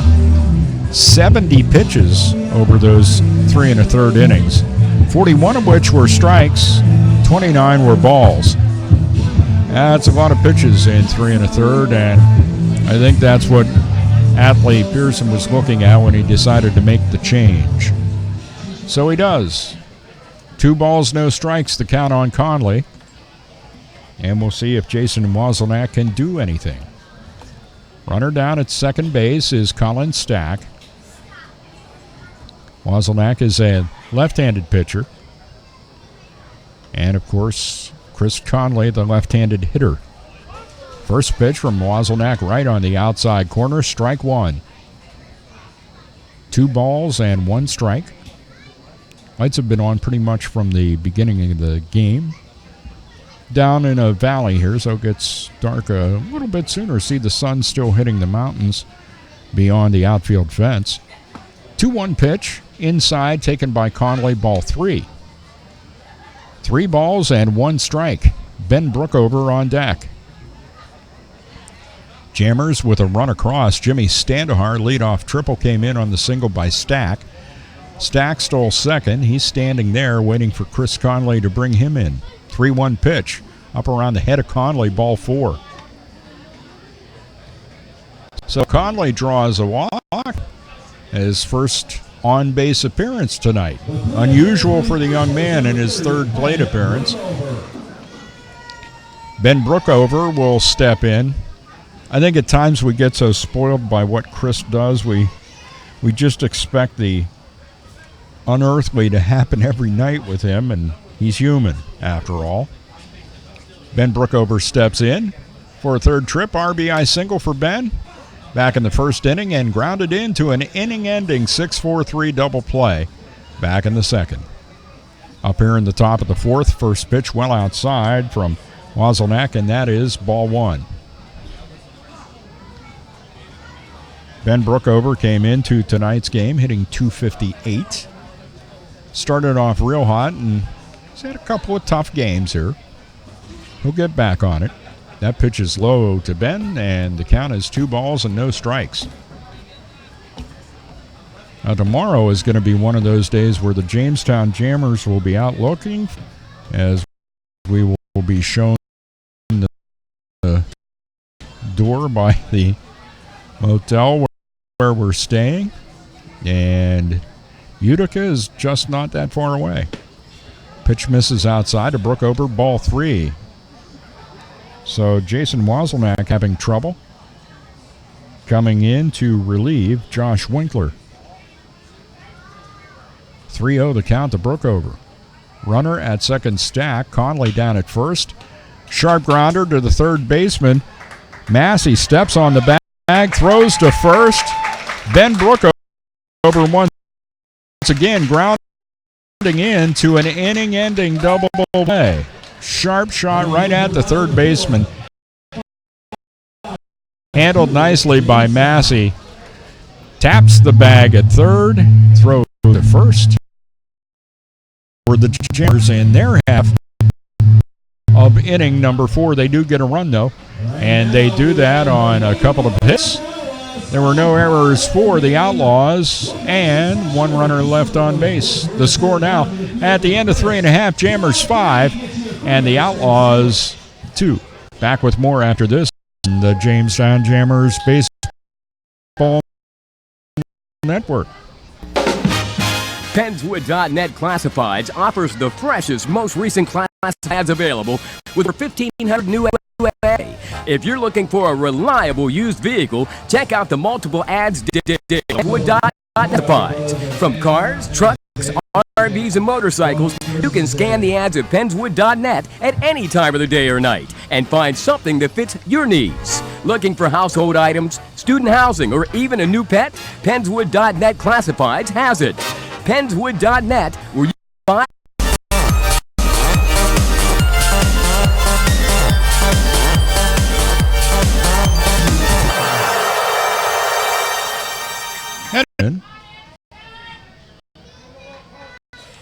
Kyle gave up a couple unearned there in the half of the second inning.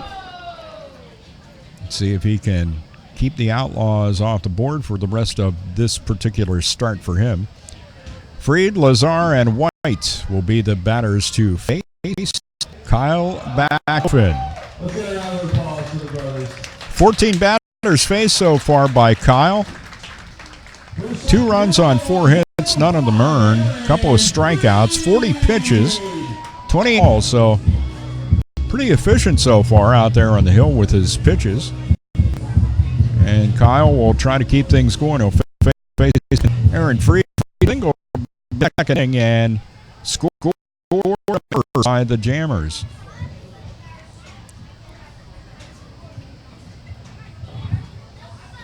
Freed at the plate, and the pitch by back open. Speed, the curveball drops too low, though. Take 1 ball and no strikes. Right field line, foul territory. John Conti ranges over and makes the catch in foul, and that is out number 1. Nice play by Conti. Doesn't just have that speed that he uses for running the bases only. Great play in the outfield there, and Anthony Lazar, the shortstop, will step in. Lazar reached on an error by Chris Estrada. Unusual for him to do that, but he did. Back in the second inning. Wide throw over the first. And the first pitch to Lazar is a strike call. No balls and one strike. A 1 pitch in the dirt. And tonight's catcher, of course, is Connor Rule. And Connor kind of backing his head away from that one. 1-1 pitch by back open. And this one is ripped back to the home plate grandstand and the netting. And then rolls off. And hits in the area. There were 2 young men after it, and the youngest of the 2, I think because the older one said, go ahead, take it, ends up with the ball. Ofin's pitch. This one back to the home plate grandstand netting. Still 2 strikes on Anthony Lazar. By Anthony Lazar.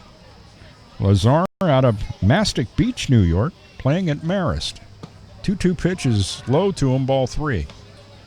Full count now to the right-handed hitting shortstop, Anthony Lazar. Back opens, payoff pitch, grounded to short. Up with it is Ryan Markey over to first baseman Ben Brookover. And Anthony Lazar is out number 2. Ryan Markey, very impressive performance. Professional, if you will, at shortstop in his debut with the Jammers tonight. Playing the field quite nicely, thank you. Catcher Marcus White will step in now with 2 out and nobody aboard. Marcus struck out swinging for the second out of the second. And the first pitch to him misses outside low, ball 1. Marcus White from Johns Creek, Georgia, attending Virginia Tech. The 1-0 pitch is outside in the dirt, ball 2. 2 balls and no strikes. Head coach of the Jammers, Anthony Barone, fields that one and hangs on to it, hoping to get away with another BP ball if he can. The battle for more BP balls. 2-1 pitch on the outside corner, and the count is now even at 2. Marcus White. 2 balls, 2 strikes, nobody aboard, 2 out. The pitch. Swing and a miss, strike 3, strikes out Marcus White for a second time in tonight's ball game. No runs, no hits, no errors, and nobody left for the Oneonta Outlaws. At the end of 4, Jammers Oneonta 2 on the Jamestown Jammers Baseball Network. A boy born in Joplin, Missouri was fascinated by anything with wheels and a motor. The odds of him going on to fascinate millions with his talent, 1 in 260,000. The odds of him having 15 career NASCAR victories, 1 in 1.7 million. The odds of a child being diagnosed with autism, 1 in 68. I'm Jamie McMurray, and my niece has autism. Learn more at Autism Ad Council.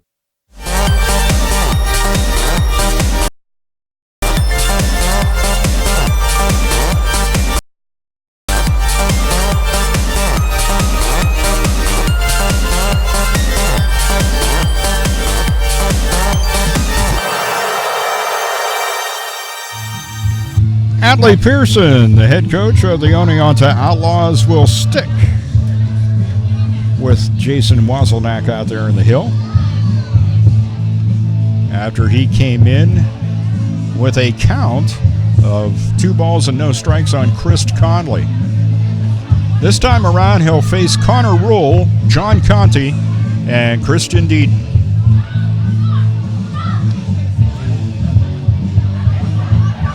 Five runs, 7 hits, and 3 errors for the Jammers.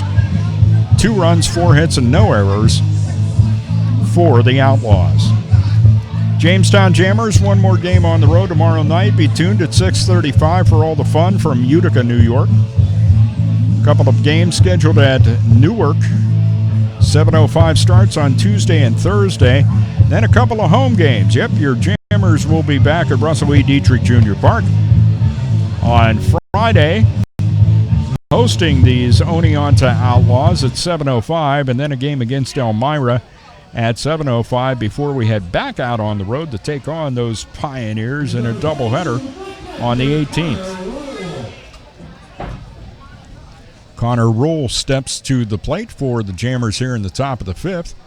Singleton scored back in the first and was retired on a little dying line drive.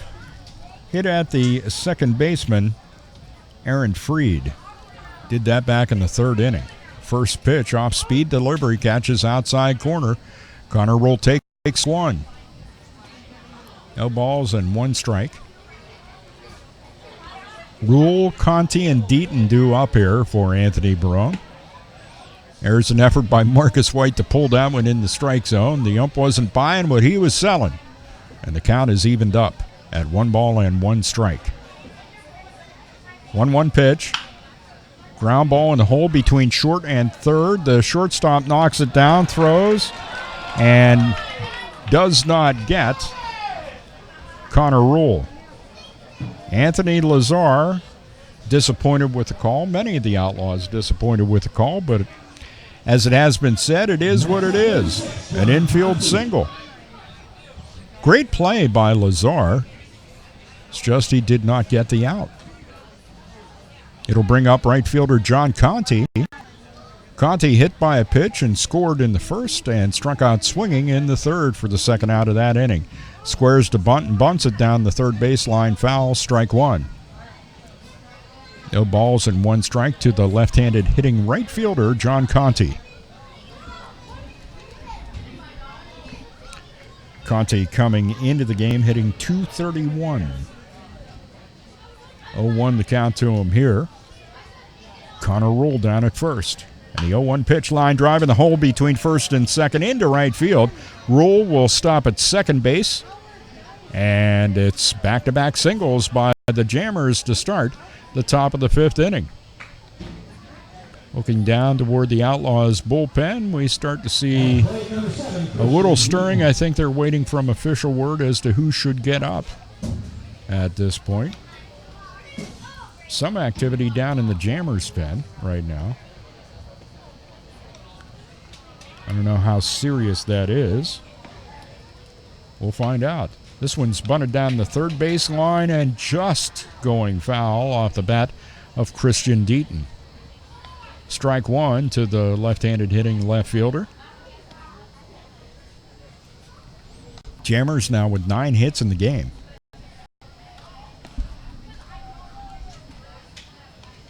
Nothing doing down there in the Outlaws pen, so might be Wozelnak's game just to stay out there. Eat some innings. 0-1 pitch. Bunted down the 3rd base line again by Christian Deaton. Foul. And it's no balls and 2 strikes.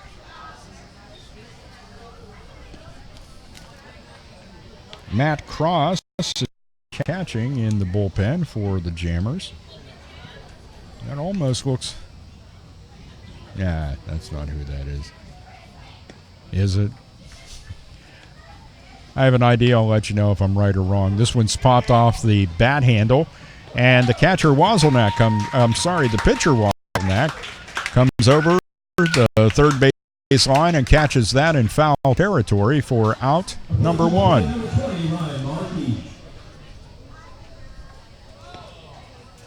Runners still at first and second with 1 out now. And that brings up shortstop Ryan Markey. Impressive in the field at the plate.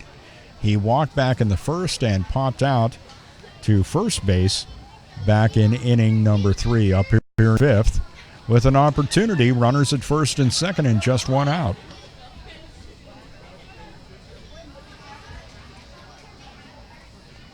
Ryan Markey wears number 20. And the 1-0 pitch to him is outside for ball 2. 2 balls and no strikes to the right-handed hitting shortstop.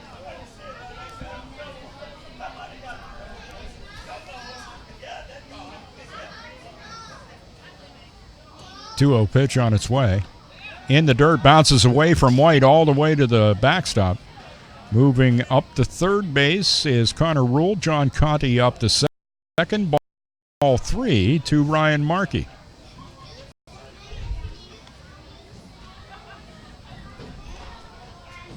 Once again, the Outlaws having trouble this season to collect a win in the PGCBL. Looking for the magic formula to get them some runs and a win. 3-0 pitch. And that was taken by Markey, and as you might expect on 3-0, unless the pitcher is really wild, it's strike one.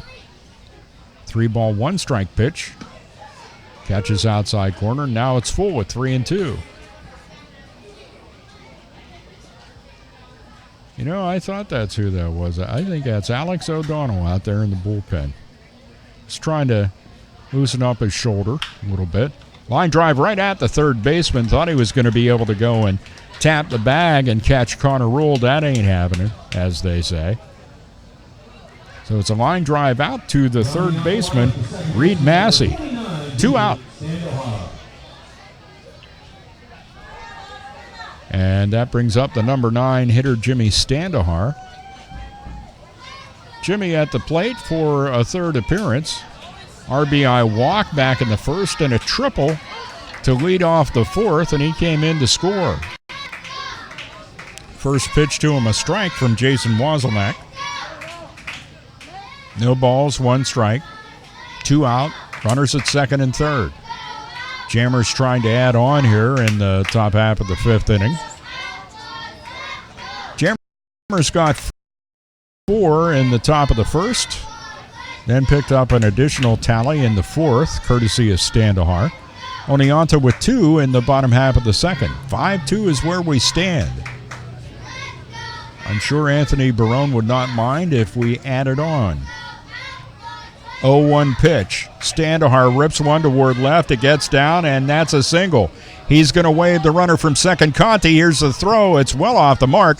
Conti and Connor Rule score, and the Jammers have taken a 7-2 lead. 2 RBIs on the single by Jimmy Standahar. Jimmy's having himself a game, isn't he? Wow.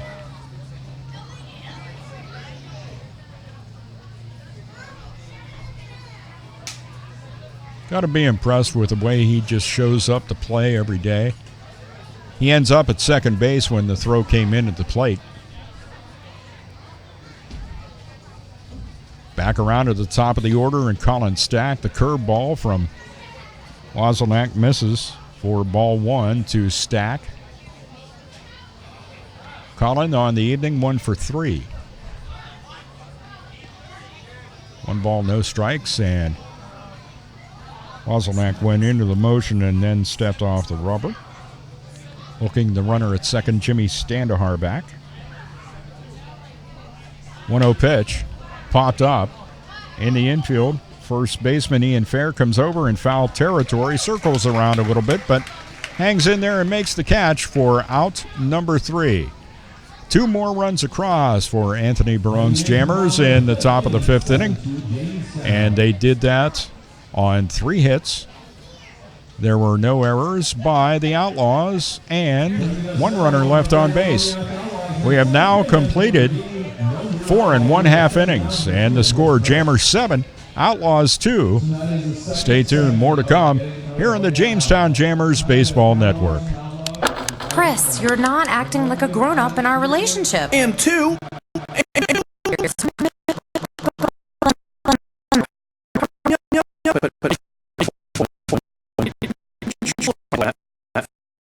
Put away a for free ideas and easy ways to save. Go to feedthepig.org. That's feedthepig.org. Are those footy pajamas? This message brought to you by the American Institute of Certified Public Accountants and the Ad Council.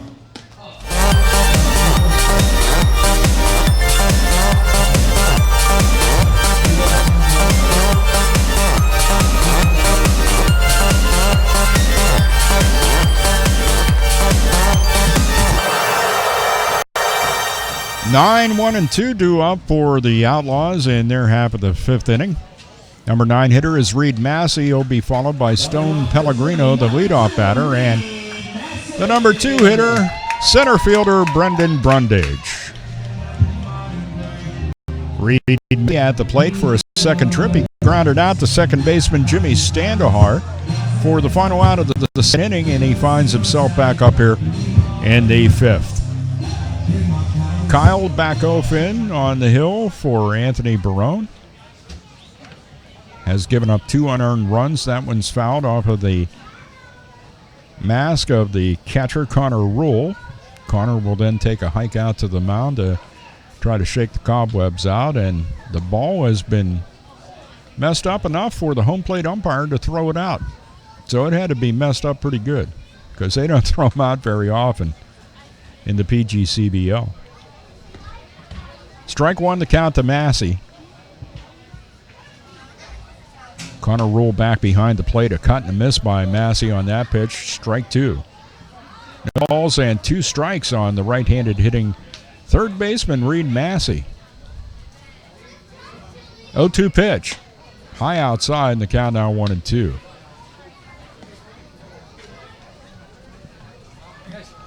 Kyle Backofen has thrown just 57 pitches. He's here in the 5th inning. That one's fouled off over the first base bleachers, and the count remains 1-2 to Reed Massey.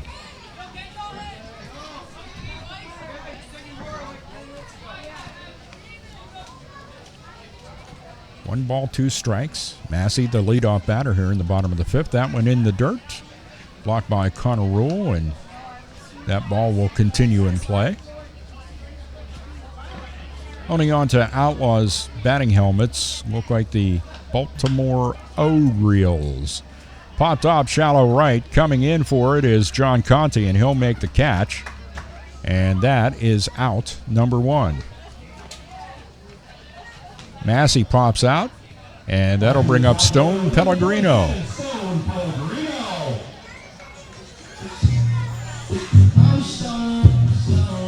Well, the lineup for the Outlaws have seen Backofen a times now. This will be the 3rd appearance for Pellegrino. Struck out swinging in the 1st and then popped out to Standahar for the first out of the 3rd.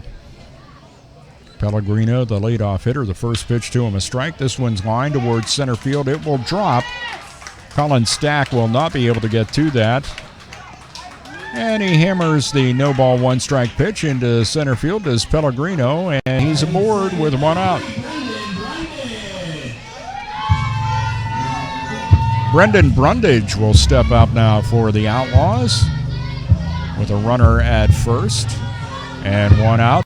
Brundage at the plate for a 3rd trip. Both times grounding out to shortstop Ryan Markey tonight. Toss over to first and back safely is Stone Pellegrino. OD continues to warm in the Jammers' pen. Weak grounder, shortstop comes in, Markey fields, throws, and gets. Brendan Brundage moving up to second base is Stone Pellegrino. Next up, number 23, Michael Brown. If you were looking for a single run, that, of course, would have done the same thing as a sacrifice bunt, but I don't think that's what Oneonta's after at this particular point in time. 2 gone, runner at second in Pellegrino, and it brings up Mike Brown, the left fielder.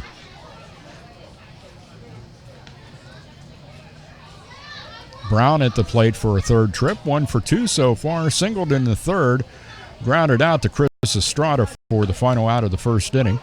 And the first pitch to him catches outside corner, taken by Brown, and strike 1 called. No balls and 1 strike, 2 out with a runner at second base, Stone Pellegrino. Kyle Backofen with the start for the Jammers tonight. Jimmy Standahar started to sneak in towards second base. Standahar playing second base, and the runner out there, Pellegrino. Pellegrino goes back, touches the bag. Let's see what Jimmy does this time. Peels back, goes over into the hole between first and second, and it's fouled back by Brown. And the count is no balls and 2 strikes. 7 runs, 10 hits, 3 errors for the Jammers, 2-5-0 for the Oneonta Outlaws. Mike Brown at the plate.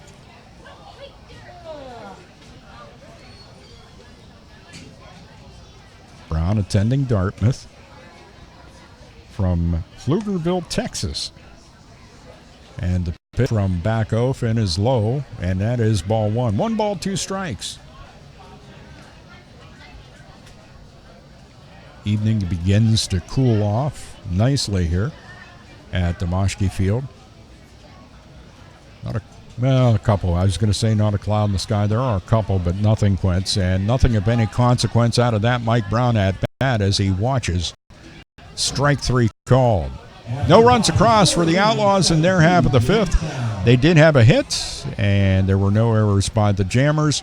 Runner left stranded at second base in Stone Pellegrino. We've completed 5 at Domoshki Field, and in the score,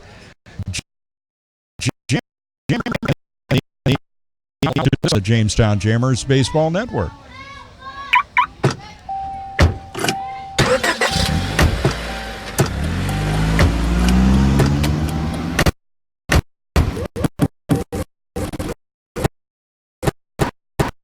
A rhythm all its own.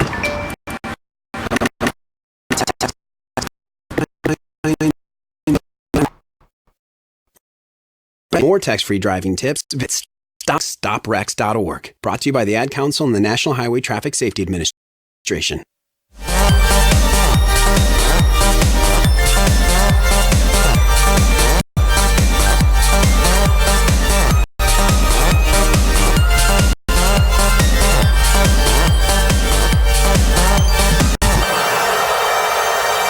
Numbers 2, 3, and 4 due up for the Jammers here in their half of the 6th. That'd be Chris Estrada, Chris Conley, and Ben Brookover. Jason Wozelnak came in relief of tonight's starter, Josh Winkler. At the plate for the Jammers, number 16, Chris Estrada. And Chris Estrada steps in.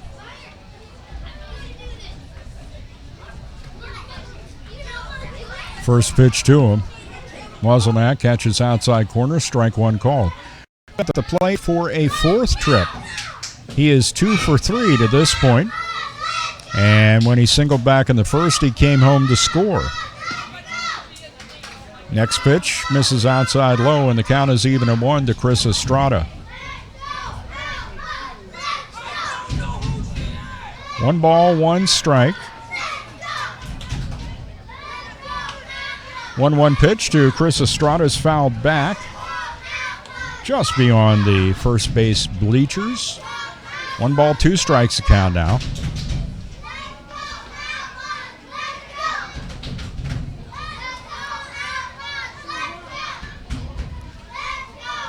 Jason Wozelnak's 1-2 pitch is high to Chris Estrada, and the count is even at 2. 2 balls, 2 strikes. Estrada, the leadoff hitter here in the top of the 6th inning for the Jammers. Here's the break-even pitch. Lifted deep to left field. Going back to left fielder. It is over his head, and it hits off the wall. Estrada is on his way to second, and he will stop there. Mike Brown unable to catch up with that one. A leadoff double off the bat of Chris Estrada. I think he's happy to be back in the lineup. He had a day off yesterday. He has responded very well after that day off. It'll bring up the DH, Chris Conley. An unusual night for the young man. Called out on strikes back in the first. That doesn't happen a whole lot. Popped out to the third baseman, Massey. That doesn't happen a lot. He did that in the second. Then he did something he does do a lot of in the 4th. He walked. And he takes the first pitch from Wozelnak, and that is a strike. Balls, 1 strike. Estrada at second, nobody out. Here in the top of the 6th, and the Jammers up 7-2. 0-1 pitch. Misses inside, and the count's even at 1 to Chris Conley. Ben Brookover on deck. Skylar Valentine getting the day off.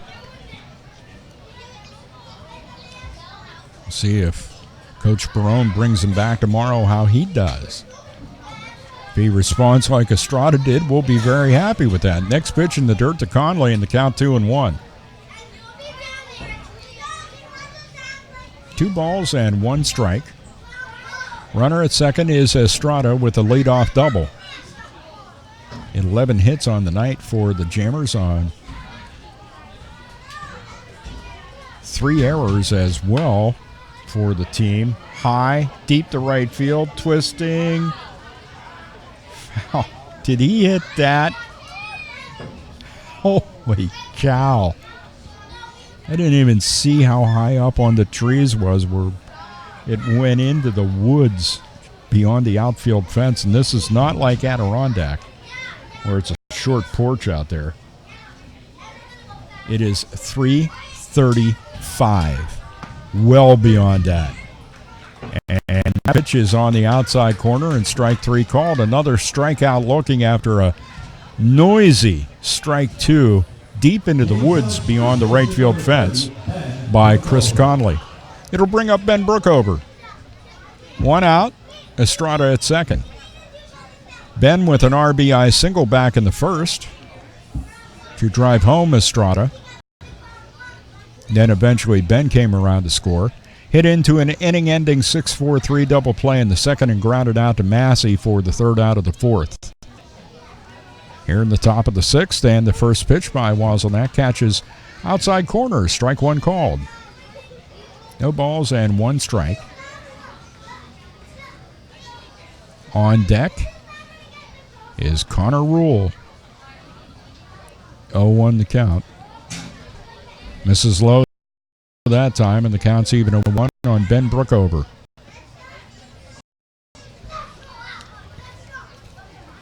Ben, for those of you who don't know, 6'1", 210 out of San Antonio, Texas, and attending the University of Texas San Antonio. Line drive into left field, base hit. Estrada had to wait. Wasn't sure whether the shortstop Lazar was going to be able to knock that down. The throw comes into home, and Brookover says, "Thank you very much, I'll take second base." So it's a single to left for Ben Brookover. It moves Estrada to third, and Brookover moves up on the throw in. Second and third with 1 out for Connor Rule. Jammers looking to add on again. Right-handed hitting catcher is 2 for 3 tonight. Singled and scored in the first, and singled and scored in the fifth. Little sinking line drive caught by the second baseman, Freed, back in the third inning for the first out of that inning. And the first pitch to him here is strike 1. 0-1. Jason Wozniak's pitch. This is inside low, and the count is even at 1 on the right-handed hitting catcher for Anthony Barone's Jammers, Connor Rule.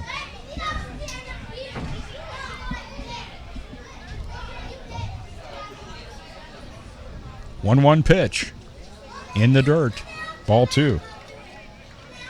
2 balls and 1 strike to count to Connor Rule. Second and third, and an opportunity that is huge right here for the Jammers to add more on. 2-1 pitch popped up. Shallow right field. Second baseman goes out. Right fielder comes in, unable to catch it. Here comes Estrada in to score. Brookover will be held at third. And moving up to second base now, sliding. Connor Rule is safe.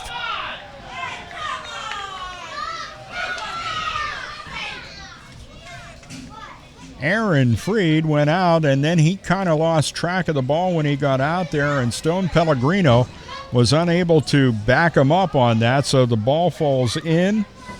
It is going to be a single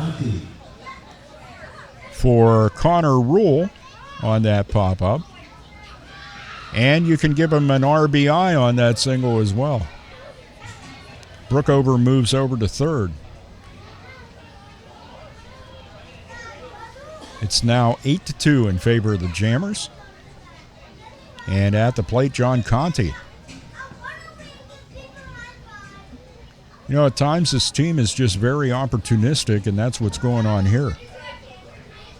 Bringing in a run with Not exactly stinging the ball around the field except for Estrada's well-hit double.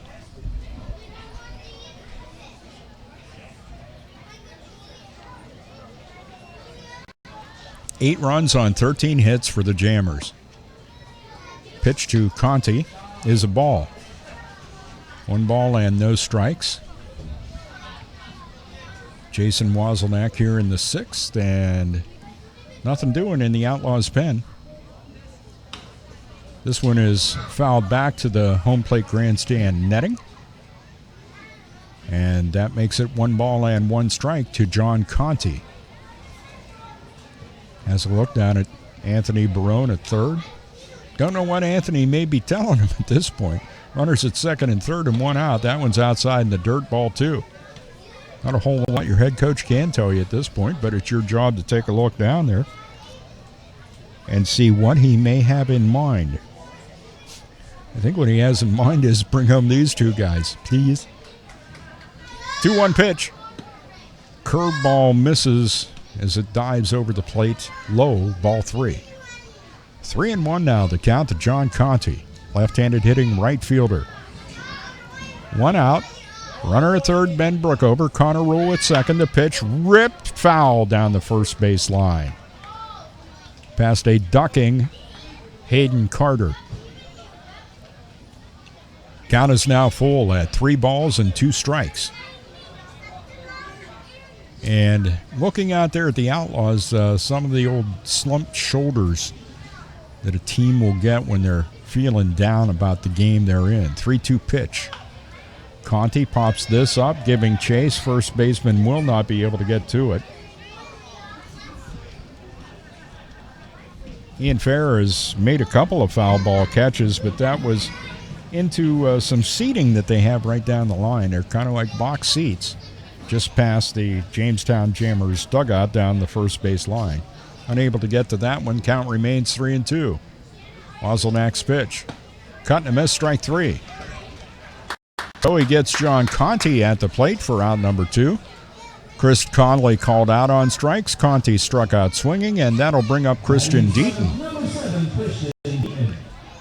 Deaton will step up, 1 for 2 in the night. Drove in 2 with a single back in the first inning, walked in the third, and popped out. It's like somewhere between a bunt and a check swing kind of thing.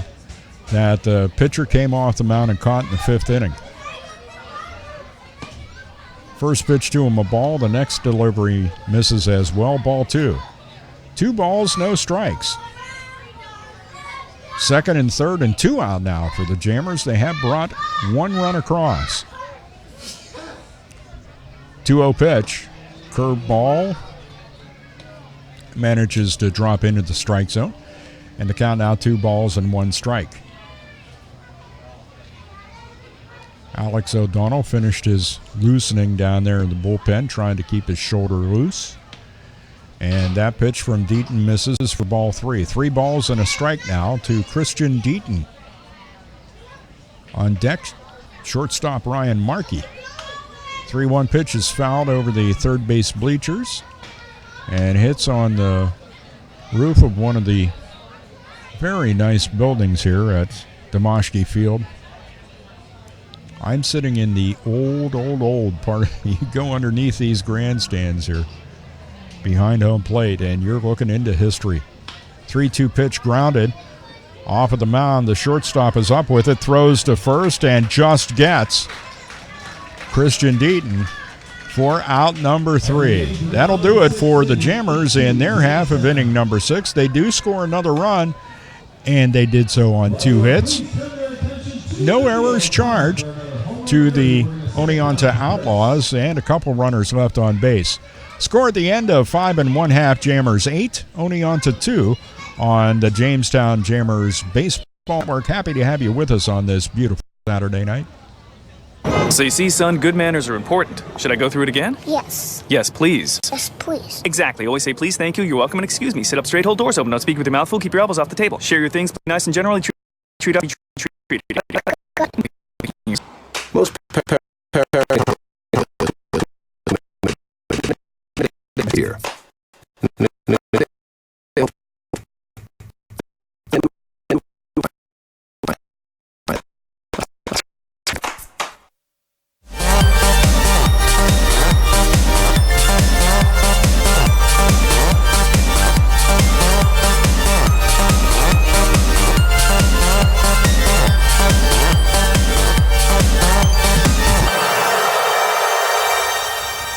Welcome back to Domoshki Field in Oneonta, New York, where another sound of industry goes by. Norfolk Southern hauling some automobiles through the Oneonta area here.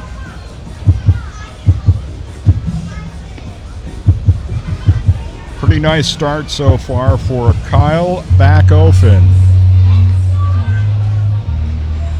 Working now into inning number 6. Let's check to see what Kyle's been up to. 5 complete up to this point, 21 batters faced, 2 runs, 5 hits. None of those runs are earned, by the way. He's walked no one, struck out 4, thrown 67 pitches, 46 of which have been strikes, and 21 balls. We'll see how far Kyle can go, although I suspect with that pitch count this may be his last inning. And I look down to the Jammers bullpen and I see Casey Vincent warming up down there. There's also activity in the Oneonta Outlaws pen. Kyle Backofen will face Chandler Engel, Ian Fair, and Aaron Freed. Engel on the night. Fly ball out to right center, caught by John Conti, first out of the second, and he singled to right over the head of Ben Brookover back in the third. His third trip to the plate, 1 for 2 so far, and the first pitch to him a ball. The next one is fouled off the shin guards of catcher Connor Rule, and the count is now even at 1 on Chandler Engel. Right-handed hitting DH of the Oneonta Outlaws. And home plate umpire decides to give Rule a little bit of a break there and hand delivers a baseball out to Kyle Backofen and makes his way back to the plate. Connor appreciates the home plate ump's efforts, and we're back in business. 1 ball, 1 strike, the count and the pitch. Weakly grounded foul from the right-hander's batter's box straight backward.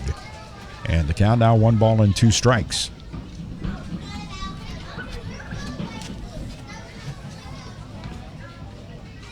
Leadoff hitter here in the bottom of the 6th is Chandler Engel. And the 1-2 pitch. Off the end of the bat, grounded towards Standahar. He bobbles it, gets up and throws, and got him! And coming off the bag at third is Atlee Pearson. He's going to argue the call, but this is not a replay league, so not much you can do about it.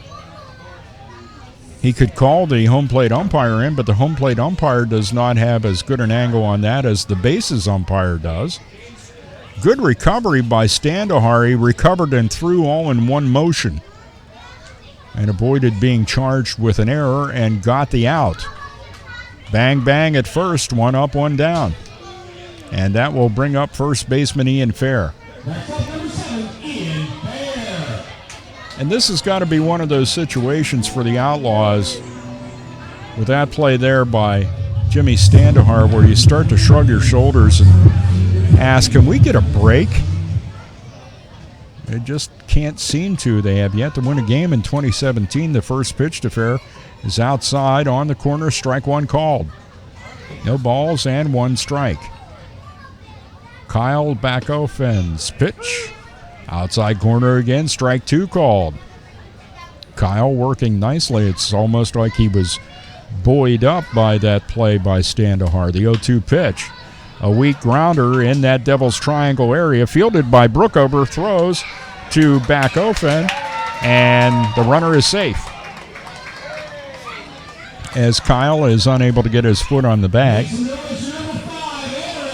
So Fair down at first. Give him an infield single.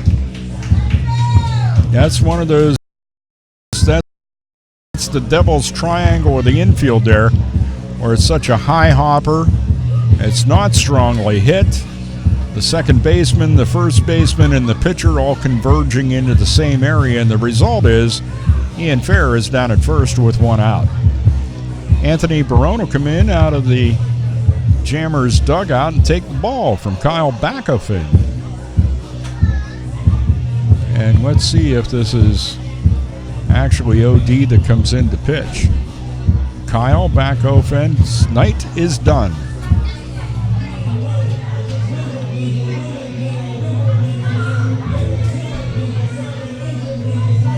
Now we're expecting to see maybe Connor Ryan tonight in relief.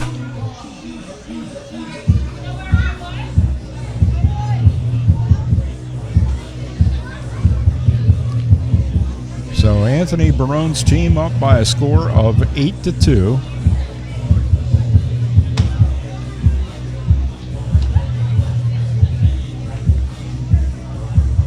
And the warm-up tosses begin for what appears to be Alex O'Donnell. Alex did not play college ball this spring. He transferred to Mercyhurst, so he had the spring off. He had that season he had to sit. So he's well rested. And always been playing a great shortstop, and now a chance out there in the hill.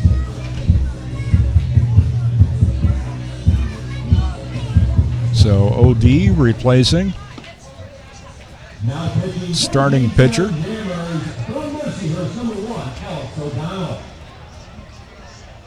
We'll give you Kyle back offense numbers for the night. As Kyle goes 5 1/3, 23 batters faced, 2 runs, 6 hits. No walks, 4 strikeouts, 74 pitches, 52 strikes, 22 balls. See what OD can do.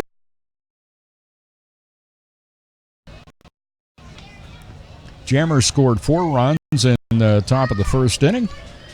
Oneonta able to answer with a couple in the bottom half of the second, but the Jammers have added single tallies in the 4th and 6th and 2 runs in the 5th, and they lead this thing by a score of 8-2. Hoping OD can keep things calmed down. And a pinch hitter will come in. Aaron Freed is being pinch hit for.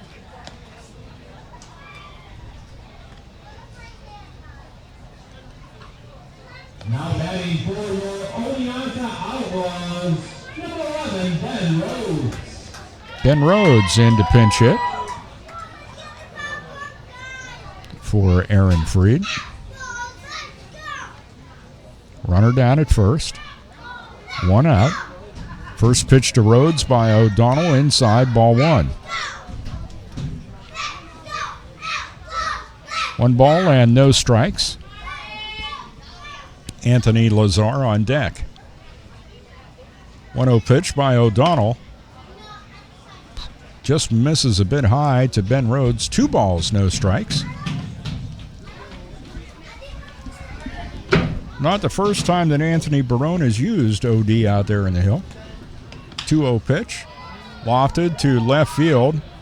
Going back for it. And making the catch is Christian Deaton. Out number 2. And that'll bring up Anthony Lazar. Every time I say his name, I think of the guy that said he worked at Area 51. He was a guy that back engineered UFOs, Bob Lazar, if you remember that name. Anthony Lazar in this case. Now, I don't think Anthony has anything to do with UFOs or anything. Anthony's attending Marist, where he's a sophomore. And it's a little pop-up that is caught by Connor Rule for the final out of the inning. So, no runs across on a hit for the Outlaws in the bottom half of the 6th.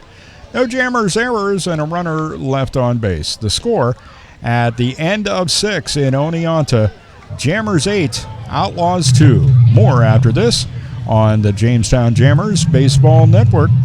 There are many sounds in your daily life. Ones that make you smile. Ones that help you relax. And there are some sounds that can help save lives. Wireless emergency alerts, now on many mobile devices, use a unique sound and vibration to bring you critical information about emergencies in your area. With updates from local sources you know and trust, you can be in the know wherever you are. Learn more at ready.gov/alert.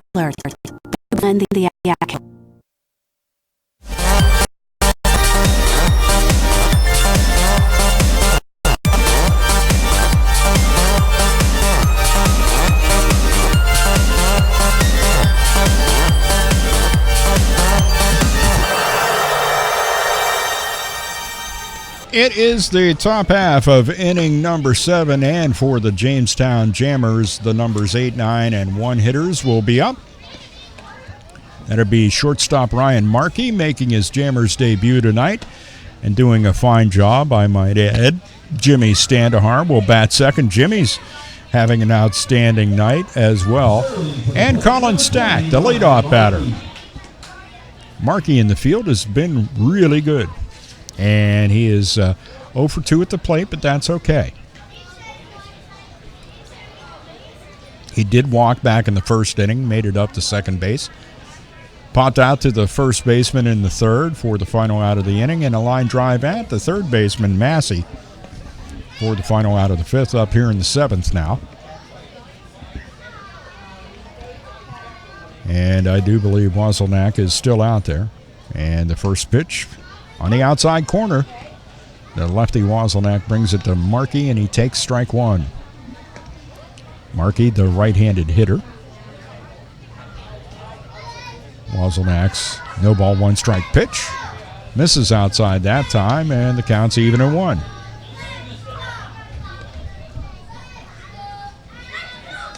Casey Vincent continues to throw a baseball down in the Jammers' pen. Kind of a long toss situation there with Matt Cross, and now steps on the rubber and starts to throw to Matt. It's ball 2, by the way, to Markey. 2 balls and 1 strike. Wozelnak's pitch misses outside, ball 3. 3-1. Activity in the Outlaws' pen as well. Down the third base line. 3-1 count in the pitch. Taken by Markey, and the count's now full. At 3 balls and 2 strikes. The ball gets away from the bullpen catcher. Ump calls time, makes sure that that's all under control. It is. Markey, the leadoff hitter, awaiting the payoff pitch. In the dirt, ball 4. So it's a leadoff walk to shortstop Ryan Markey. And that'll bring up second baseman Jimmy Standahar. Scotty James pressed into duty as a bat boy at Oneonta. Here's the quiet little evening that Mr. Standahar has had. He got an RBI when he walked in the first. He then tripled to start the fourth and came in to score. And then he was up in the 5th inning, hit a single, and brought home 2 more Jammers runs. What a night. And he made an outstanding recovery after he had a little trouble with a ground ball to throw a runner out as well. And he bunts this one down the third baseline, and the pitcher, Wozelnak, can't come up with it. Down at first base, Jimmy Standahar. A single for Standahar on that bunt down the third baseline. I would imagine there's a little bit of dew starting to form out there in the grass as well. The intent was to be a sacrifice bunt to move Markey up to second, but Markey moved up to second, and there was no sacrificing involved by Jimmy Standahar. It'll bring up center fielder Colin Stack with 2 on and nobody out here. In the top of the 7th inning, Jammers up 8-2. This one's lofted towards center field pretty deep. And center fielder goes over, makes the catch, tagging at second and moving up to third base, sliding and safe is Ryan Markey. Brendan Brundage with a heck of a throw into third baseman Massey. Only a good slide by Ryan Markey kept him alive. Count that one as a sac fly because it moves Markey up. And it brings up Chris Estrada.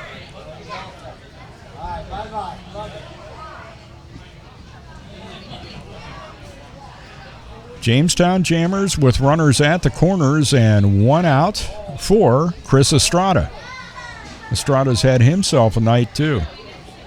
Had the day off yesterday and has responded outstandingly in tonight's game. Wozelnak trying to communicate with his middle infielders as to what may be going on with Standahar down at first. Estrada, 3 for 4. singled and scored in the first, singled in the second, doubled and scored in the sixth. And in between that, a fly ball out to center. Now they're going to throw back to second base to see if Markey left early, and he did not when he moved up to third base. So we have that issue out of the way. That might have been what that discussion was about. Doesn't hurt to try. 8-2 Jammers lead, top of the seventh. The pitch.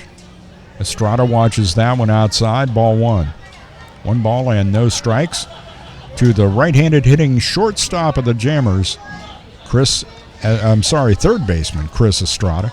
The shortstop is Ryan Markey tonight. 1-0 the count and the pitch. Right down the middle, and the count is even in 1 ball and 1 strike. Inning started out with a walk to Ryan Markey. He's now over at third. He moved up on the single by Standahar and then moved to third on the sac fly off the bat of Stack. That one's in the dirt. Standahar on his way to second, and the catcher decides to not throw.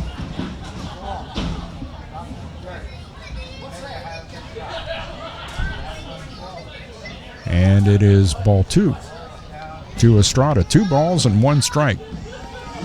Second and third now for the Jammers. Nice guy that I am, I'm going to give Standahar a stolen base because my opinion does not count. This one's hit into left field and it falls for a base hit, takes a weird bounce. Coming in to score is Markey, rounding third, and being waved in is Standahar. And the Jamestown Jammers now have a 10-2 lead. More RBIs on the stat sheet for one Chris Estrada. Perfectly placed, hit the left. And it brings up Chris Conley. Sure, Conley would like to get into the hit parade here. It's not been a good night for Chris, by Conley standards, that is. He's been on base once with a walk in the fourth, and the first pitch to him catches inside corner for strike one. Chris has been called out on strikes in the first and the sixth. That very seldom happens to him, and he popped out to the third baseman in the second. 0-1 the count to him here. Runner at first, Estrada, and 1 out. Inside, did it hit him? Yes, it did. Chris Conley hit by a pitch. He'll make his way down to first, so he's on base again. On base tonight via a walk and a hit by pitch, and Ben Brookover will step in.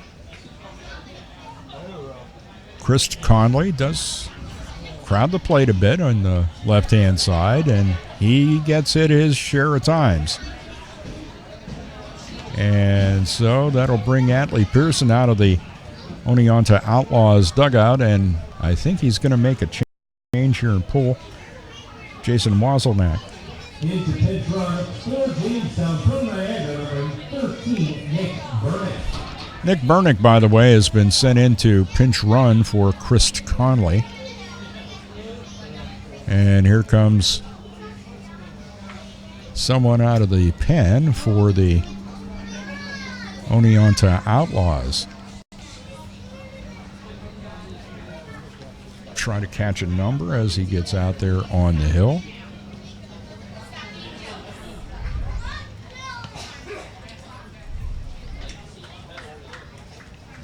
So Jason Wazelnak's night is done.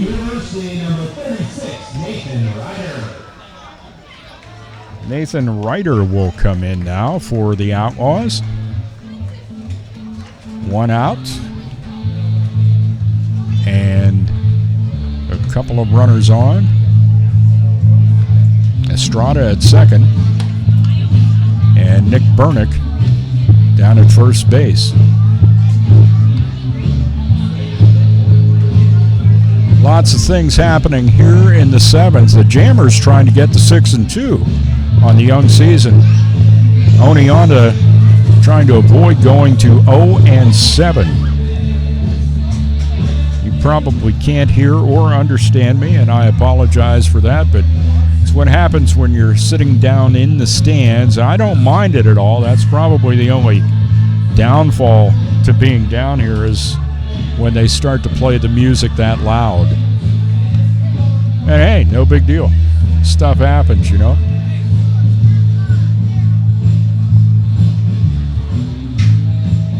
So Ben Brookover will be the first Jamestown Jammer batter to face Nathan Reiter.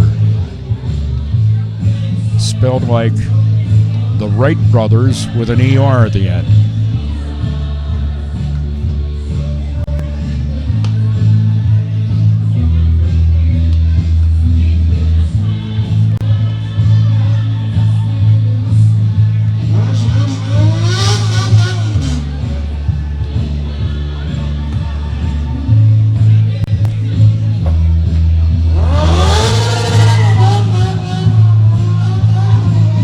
Someone has a motorcycle with a really nifty engine in it.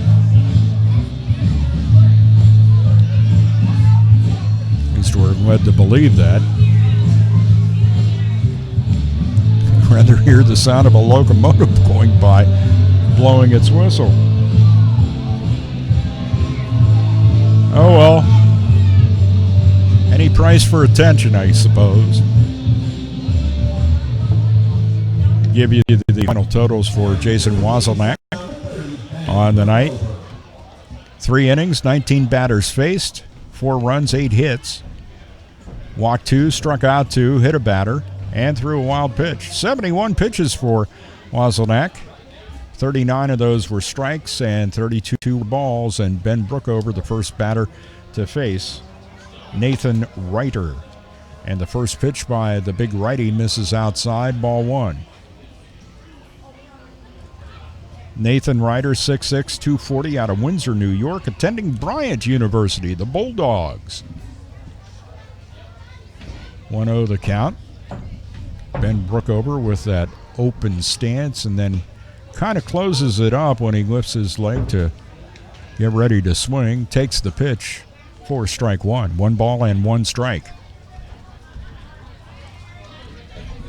Jammer's itinerary includes them staying in Oneonta tonight, and then after we get the heave-ho out of the old motel, we'll be on our way to Utica. 1-1 pitch is fouled off. Well out of play behind the first base bleachers, and that is strike 2. 1 ball, 2 strikes. Casey Vincent continues to loosen in the Jammers bullpen. We'll see if maybe he's up next. Alex O'Donnell came in relief of Kyle Bachofen. 1-2 pitch. Check swing.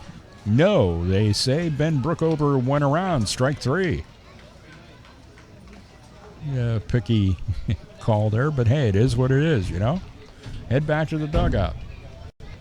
Connor Rule steps in. Jammers have already brought 2 across here in the inning. What a night for Connor Rule. Doing well behind the plate, and he's also 3 for 4 at the plate. 2 out. And the pitch to him misses well outside, ball 1. Markey and Standahar, the numbers 8 and 9 hitters that started the inning, have been driven in to score. Got a runner at second, and Chris Estrada and Nick Bernick pinch running for Chris Conley down at first. The next pitch to Connor Rule, inside ball 2. 2 balls and no strikes to the right-handed hitting catcher. Connor Rule. Estrada and Bernick with standard leads off their respective bases. Catches outside corner, count 2-1. Nathan Reiter trying to finish off the Jammers here in the top half of the 6th inning. 7th rather. And a 10-2 Jammers lead. 2-1 pitch. This is well outside ball 3. 3 balls, 1 strike to Connor Rule. 2 out and 2 on.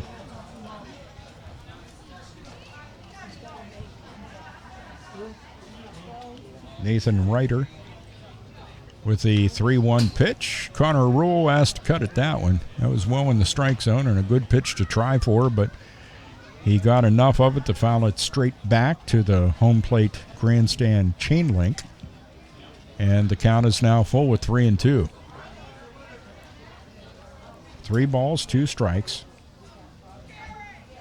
Reiter's payoff pitch misses outside and low for ball 4.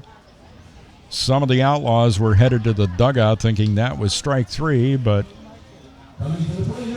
Connor Rule makes his way down to first. Nick Bernick moves up to second, and Chris Estrada is now at third. And the 8th batter to come to the plate here in the top of the 7th is John Conti. So far, 2 runs in for Jamestown in this top of the 7th. Conti at the plate. First pitch well inside to John, ball 1. 1 ball and no strikes to the Jammers right fielder. Conti on base hit by a pitch back in the 1st. He also singled and scored in the 5th. 2 strikeouts swinging besides that. 1-0 pitch, cut and a miss, and the count's even at 1 on John Conti. The activity in the Jammers bullpen has ceased. We'll see if Casey Vincent comes down to enter the game or if OD continues on in the 7th inning. Outside corner, strike 2 called. So now Nathan Reiter ahead of John Conti. 1 ball and 2 strikes. 2 out and the bases loaded here in the top of the 7th inning. The big righty has a look in, and the 1-2 pitch. 2 balls and 2 strikes.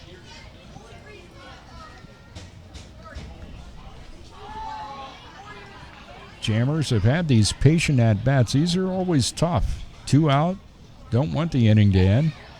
Sometimes you can make a mistake, but so far, not for Conti. Break-even pitch, he does swing and miss at the off-speed delivery for strike 3. Jammers score a couple here in the top half of the 7th inning, and they had a couple of hits. No errors by the Outlaws, and the bases were left loaded. We have now completed 6 1/2 innings of play at the Moshki, and the score, Jammers 10, Outlaws 2. More after this on the Jamestown Jammers Baseball Network. Pennswood.net Classifieds offers the freshest, most recent classified ads available with over 1,500 new ads each day. If you're looking for a reliable used vehicle, check out the multiple ads daily on Pennswood.net Classifieds. From cars, trucks, RVs, and motorcycles, you can scan the ads at Pennswood.net at any time of the day or night and find something that fits your needs. Looking for household items, student housing, or even a new pet? Pennswood.net Classifieds has it. Pennswood.net, where you can buy, sell, or trade locally.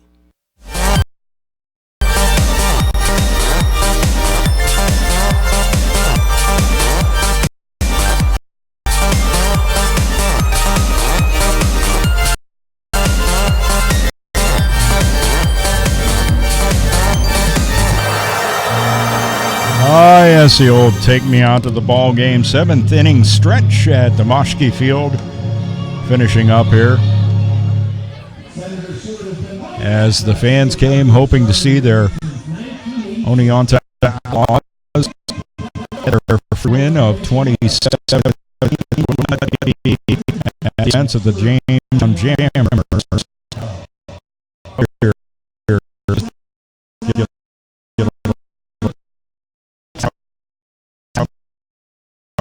And Casey Vincent now is in out of the bullpen for Anthony Barone.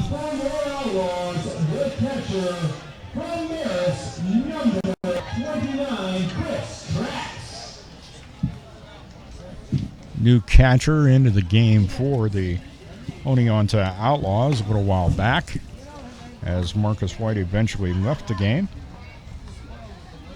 Chris Trask, the catcher, attending Marist. He's out of Plainview, New York. He is a left-handed hitter, and he will step in.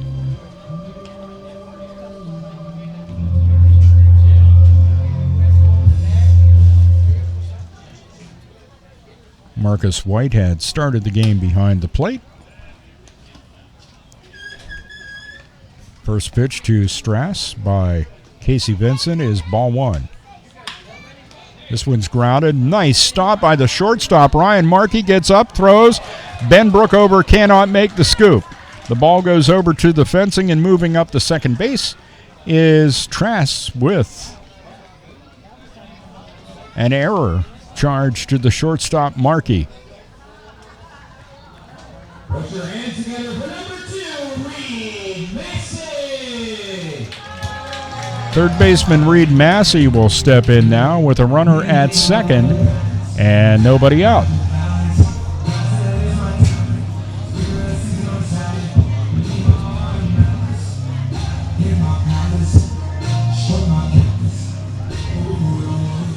Casey Vincent out there on the hill for Anthony Barone. Replacing Alex O'Donnell. First pitch by Vincent. Hits Reed Massey. And there's runners at first and second.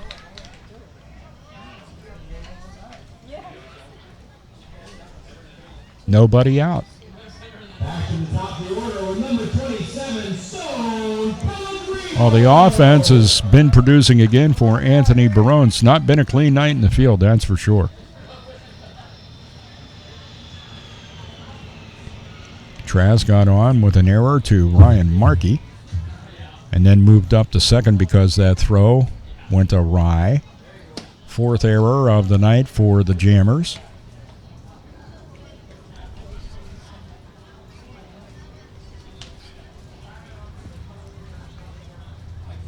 Massey hit by a pitch and now back around to the top of the order. This one's launched toward left center field. Center fielder Stack moves over and makes the play for out number one.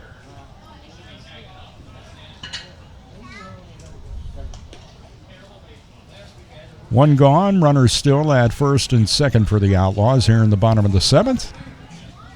Casey Vincent, the third pitcher of the night. Kyle Back-Ofen started the game, relieved by OD, Alex O'Donnell. And now Casey Vincent out there.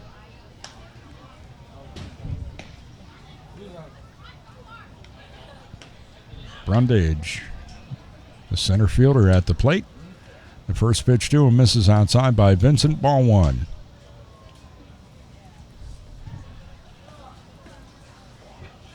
One ball, no strikes, one out, two on. Runners at first and second for the Outlaws. Jammers 10, Outlaws 2. 1-0 pitch. Outside, ball two. Two balls, no strikes.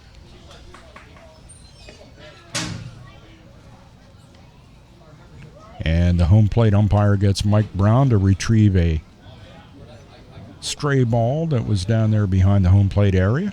He does so and throws it down to the Outlaws bullpen, where there are two pitchers warming down there. The next pitch by Casey Vincent is in there for strike one. 2-1 now the count. There's also action in the Jammers pen now.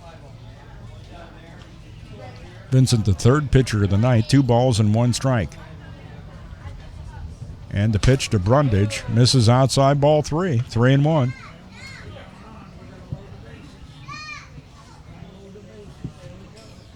Three balls, 1 strike, 1 out. 10-2, Jammers with the lead here, bottom of the 7th. Oni on to trying to mount a comeback. Started with an error to Ryan Markey and then a hit by pitch. Swing and a miss, strike 3. Nice off speed. I'm sorry, strike 2. Yeah, just wishful thinking on my part.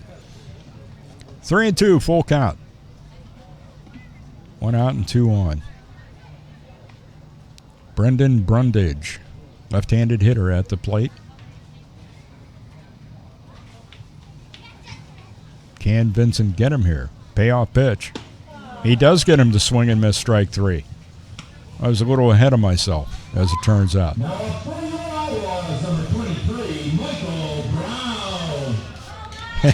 Brundage kind of looks up at me on the way back to the dugout. I was like, sorry, I lost track of the count and called you out. That didn't mean you had to strike out. Jeez.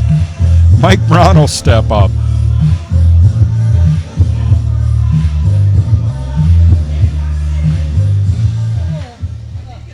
Runners at first and second, 2 out now. Brown is 1 for 3 in the night. Vincent's first pitch is low, outside, ball 1. Brown grounded out to third baseman Chris Estrada for the final out of the first, singled back in the third, and then called out on strikes for the final out of the fifth. Here in the seventh with 2 on and 2 out. 1-0 the count, and the pitch by Vincent is high, ball 2. 2 balls and no strikes, and Connor Rule has some friendly advice for his pitcher, Casey Vincent.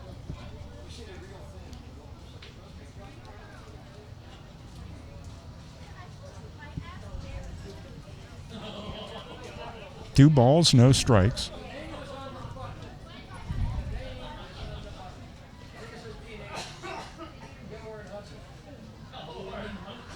Vincent awaiting Brown to step into the box once again. Took his time after Rule got back behind the plate. 2-0 pitch. Catches outside corner, 2-1. That popular outside corner, in this case to the right-handed hitting Mike Brown. Chris Traz got on with an error to Ryan Markey. Reed Massey hit by pitch. They're still at first and second. Pellegrino fly ball out to the center fielder Stack, and then Brundage struck out swinging. Brown at the plate with a 2-1 count, called time, and now steps back in. Outlaws with the orange tops and white pants and those batting helmets that look like the Baltimore Orioles. Pop up, ends up going out of play back into the concourse area, and the count's now even. 2 balls, 2 strikes. 2-2 the count, 2 out. We're in the bottom half of inning number 7. The Jammers up 10-2. Jammers with 4 in the first, 1 in the fourth, 2 in the fifth, 1 in the sixth, and 2 in the seventh for their 10. 2 runs across for the Outlaws in the bottom of the second. 2-2 the count here. Righty Casey Vincent with the pitch. Lined up the middle, base hit. That's going to score 1 as Traz turns the corner at third and comes home to score. Staying put at second base is Reed Massey. It's now a 10-3 Jamestown Jammers lead. RBI single for Mike Brown. And coming out of the dugout in a trot is Hayden Carter, the pitching coach.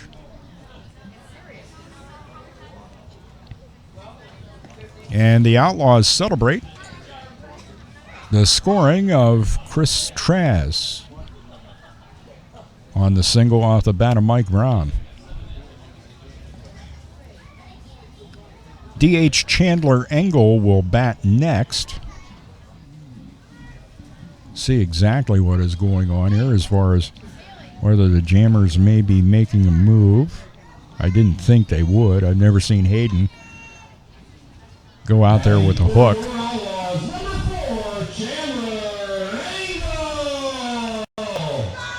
Engel at the plate for a 4th trip. Fly ball out to Conti back in the second for the first out of the inning. Singled over Ben Brookover's head in the third and grounded out to second baseman Jimmy Standahar in the 6th.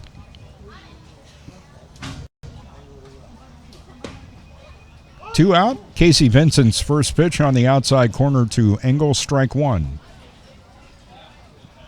No balls and 1 strike. Vincent trying to get through the 7th here. 0-1 the count. Casey's pitch, both runners go, and they both move up 1 base successfully on what I'm going to call defensive indifference. Of course, my opinion doesn't count. It's ball 1, by the way, on that pitch. 1-1 the count. Runner at third base is Massey. This one's grounded foul right in the right-hander's batter's box. Count it 1-2 on Engel.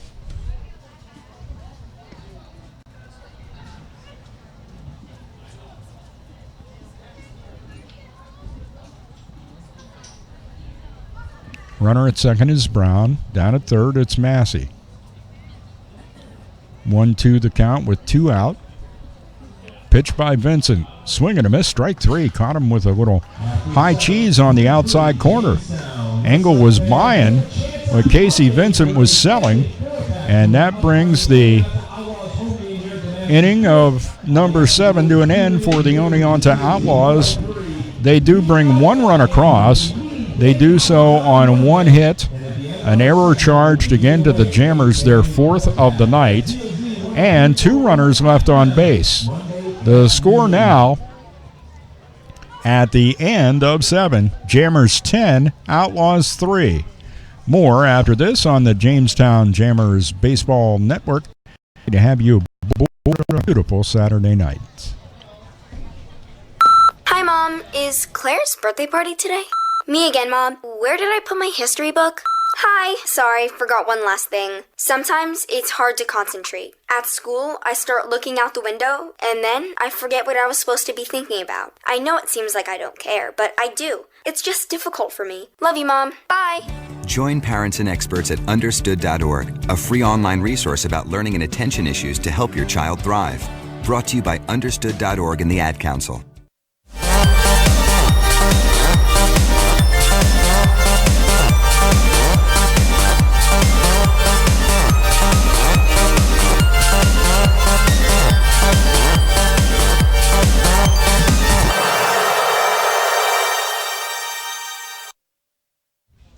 And another pitching change for the Oneonta Outlaws here.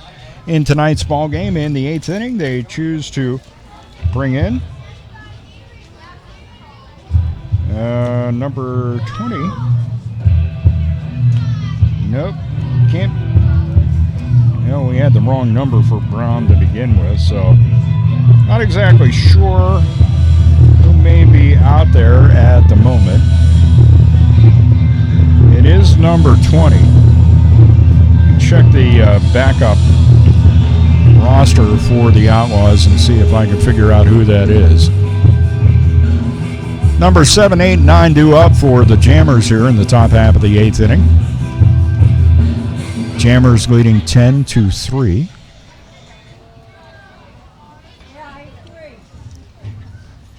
Nathan Reiter had a short go of it out there in the hill. Heading for Jamestown, number 7, Christian Deaton.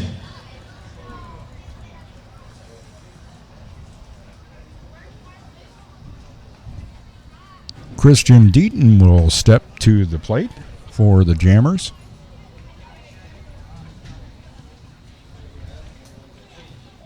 Ten runs, 15 hits, and 4 errors. That number 4 is not a good one. The rest of it's pretty good stuff. Christian Deaton takes a pitch for strike 1 as the Submariner makes his first toss of the night. No balls and 1 strike in the pitch. Misses inside. Count evens up and 1-1 on Christian Deaton. Deaton on the night. On base a couple of times. Single, couple of RBIs. Big hit for him back in the first inning. And that one goes off the batting helmet of Christian Deaton. He's okay and makes his way down to first on the 1-1 pitch. Next up, number 20, Ryan Markey.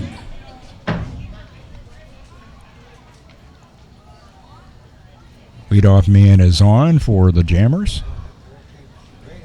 First baseman down there for the Oneonta Outlaws. Fair having a chat with Christian Deaton, making sure he's okay, and he is. At the plate, it's Ryan Markey, and the first pitch to him is a ball. Markey's been on base a couple of times via the walk. Came around to score in the 7th when the Jammers make that 2 across. Next pitch to Markey is a strike, and the count's even up at 1. We're in the 8th. Pitch bounces well out in front of the plate. Count now 2-1. Jimmy Standahar on deck with Deaton down at first. 2-1 pitch. Almost hits Markey. He gets out of the way, though, and it's ball 3. 3 balls and 1 strike.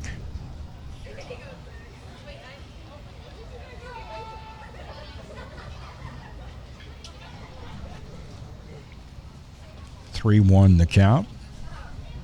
And the pitch on its way. Slow, ball 4. First 2 men up for the Jammers here in their half of the 8th inning, leading by a score of 10-3. Deaton moves up to second base. Markey down at first after the walk.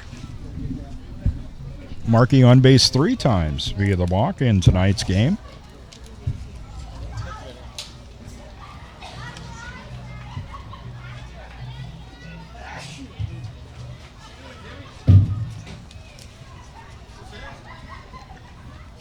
It'll be Jimmy Standahar's turn now.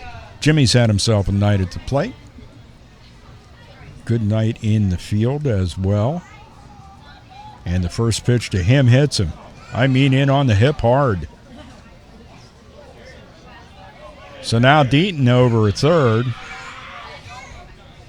Markey down at second.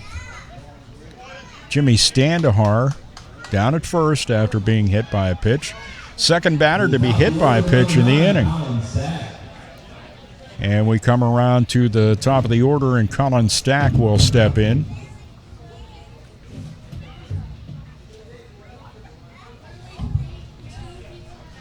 The only thing that worries you about this particular situation is he's not exactly lollipopping the ball in there. And that pitch misses well outside, ball 1.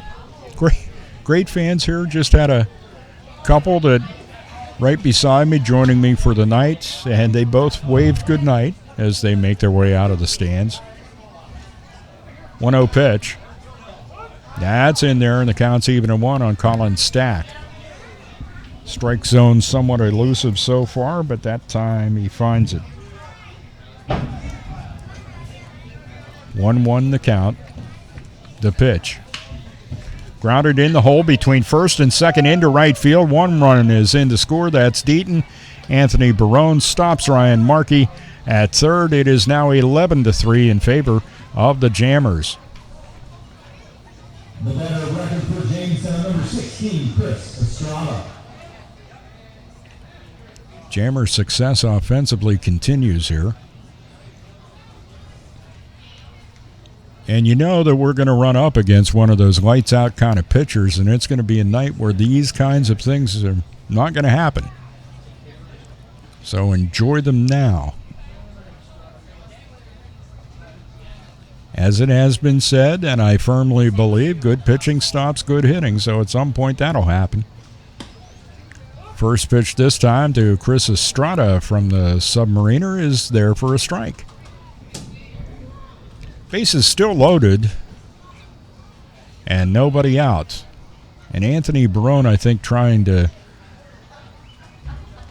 not exactly take the foot off the throttle there on that last single by Colin Stack. But in a different situation, he probably would have sent Markey, but he did not. Just keep that in mind. 0-2 the count to Chris Estrada. The 0-2 pitch. Chris lofts it down the left field line, fair. The little dunk comes in. Anthony's going to wave a couple in as Markey and Standahar come in. Moving up to second base is Stack, and Chris Estrada drives in 2 more. What an RBI night for Chris Estrada. Wow. Still nobody out. 13-3 now, with Markey and Standahar coming in. And Nick Bernick at the plate. He came in to pinch run for Chris Conley. Has a big cut and a miss at that pitch, strike 1.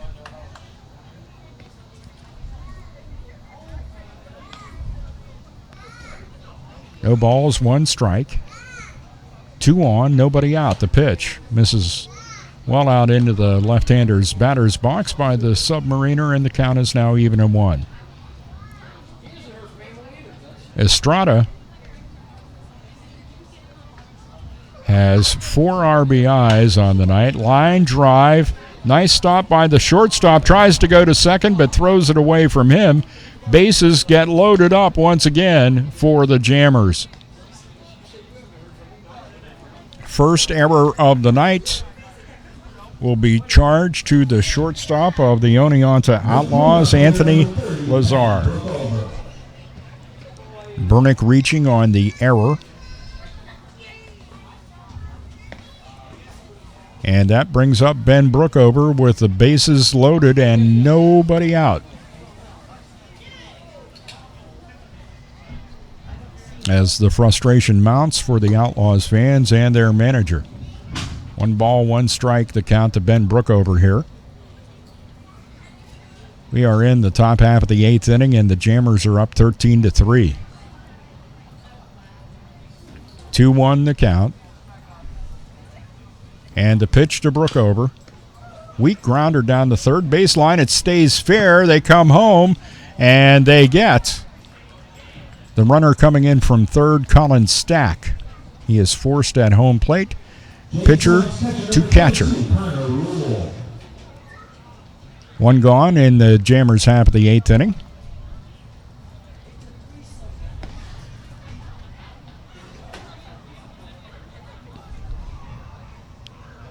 And that will bring up Connor Rule.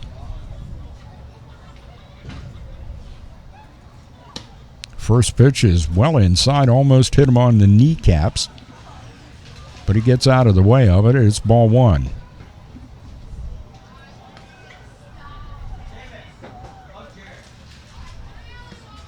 One ball, no strikes. That pitch misses outside, ball 2.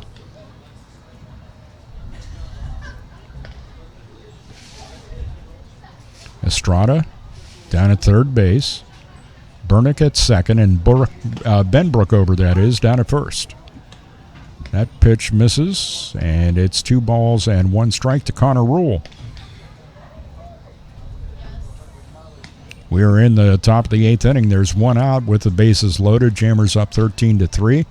Connor Rule swings and gets a piece of that one and fouls it for strike 2, and the count is now even at 2 on the right-handed hitting catcher for Anthony Barone. Connor Rule. Couple of pitchers in action down in the Jammers bullpen.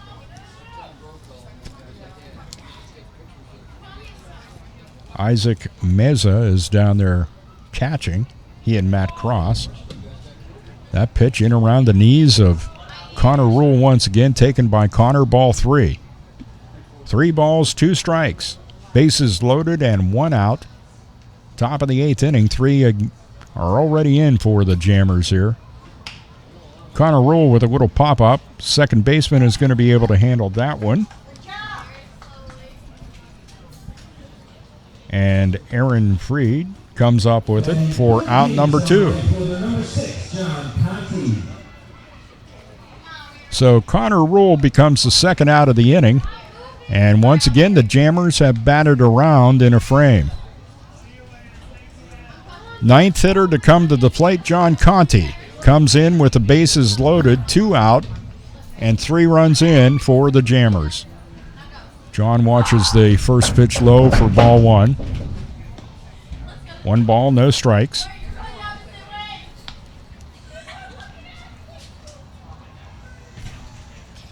One 0 pitch. Catches outside corner. That was a dandy, too.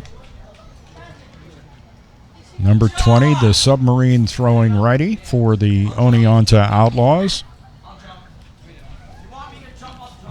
1-1 pitch. Misses well outside. And the count now 2 balls and 1 strike to John Conti. These 3 runs by the Jammers here in the top of the 8th have caused the home plate grandstand to basically empty out. 2-1 pitch.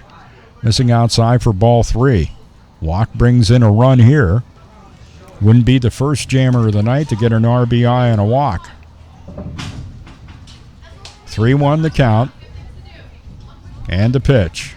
Turning away from it is John Conti, taking ball 4, and he does pick up an RBI by collecting the walk, as that brings in Chris Estrada with run number 14. Jammers 14, Oneonta 3. Burnick moves up to third. Brookover's at second. And Conti down at first. And the guy that started the inning, Christian Deaton, is at the plate. Way outside. Nice snag there because another run could have come in. Ball 1 to Christian Deaton.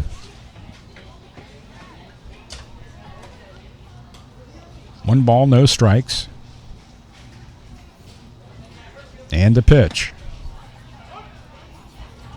Nice curving delivery by the Submariner. Catches the strike zone, and the count's even at 1.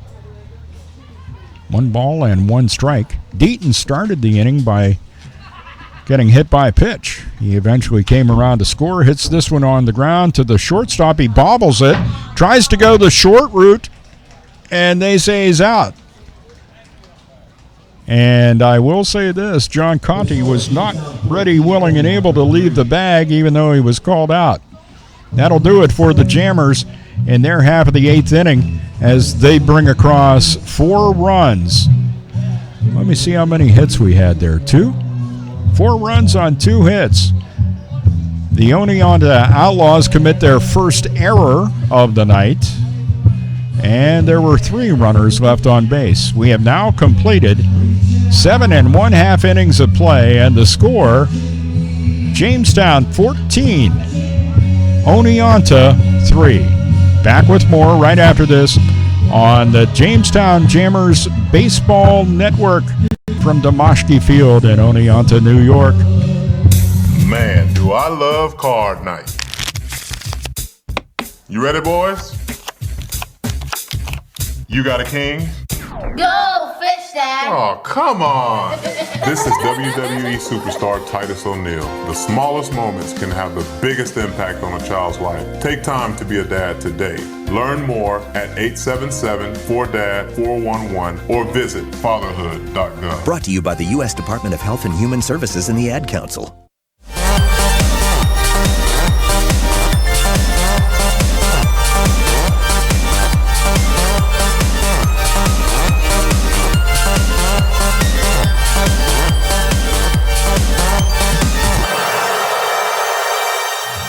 Back at Domoshki Field in Oneonta, New York. Dave Shannon with Jamestown Jammers Baseball on the Jammers Baseball Network. Happy you could join us on this beautiful Saturday night.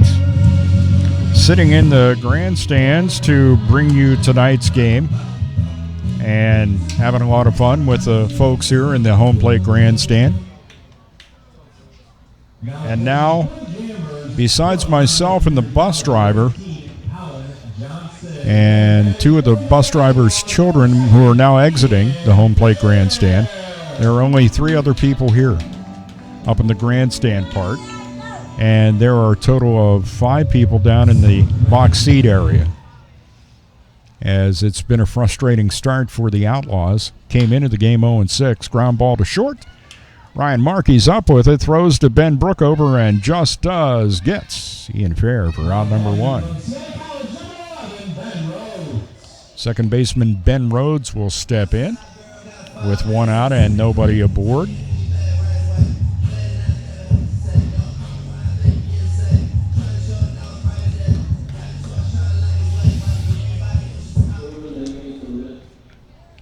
I don't know that Anthony Barone could have predicted that this team that he put together would excel this well at the beginning of 2017, but it certainly has. Second baseman Ben Rhodes grounds one up the middle. Standahar guns and gets. What a play by Jimmy Standahar at second to get Ben Rhodes. 2 up, 2 down.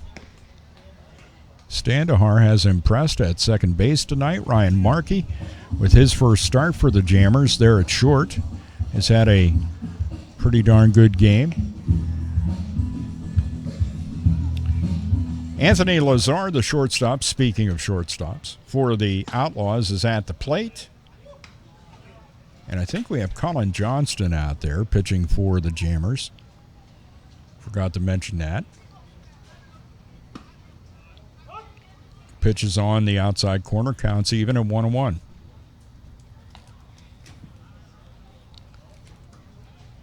One ball, one strike, two out, nobody aboard. Bottom of the eighth, line drive, left field, base hit. So Colin Johnston gives up a hit with two out. Next up, the Outlaws catcher number 29, Chris Trass. Chris Trass steps in now with a runner down at first and two out. Jammers with their fourth pitcher of the night out there in the hill, and Colin Johnston.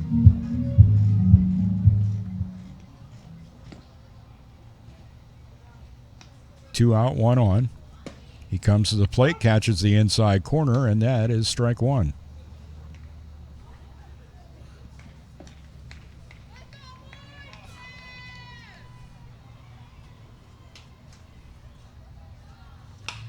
This one is fouled off over the third base bleachers, and Johnston quickly ahead of Chris Trass.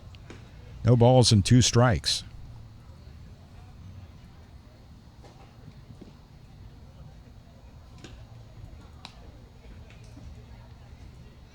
No balls and two strikes. Rip foul down toward the Jammers bullpen. Some ducking and covering going on down there.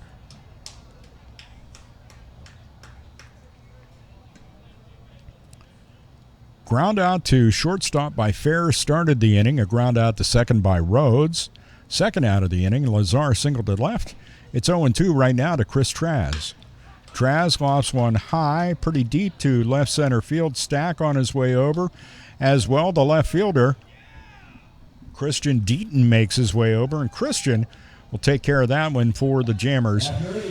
And that'll do it for Oneonta in the bottom half of the eighth inning. No runs across, a hit, no Jammers errors, and a runner left on base. We've now completed 8 at Oneonta, and the score, Jammers 14, Outlaws 3. Back with more right after this. It's Jamestown Jammers Baseball, and it's coming your way right here on the Jamestown Jammers Baseball Network. So, I'm a dog, and I'm kind of new to this family, but I've noticed a trend. My humans do this thing where they go around and get all my toys and hide them in this basket, but it's always the same basket, and it's always the same place, and then they act so surprised when I find them, but I'm like, hello, that's what I did last time. Humans are the worst at hide and go seek. A person is the best thing to happen to a shelter pet. Be that person. Adopt. Brought to you by the Ad Council and the ShelterPetProject.org.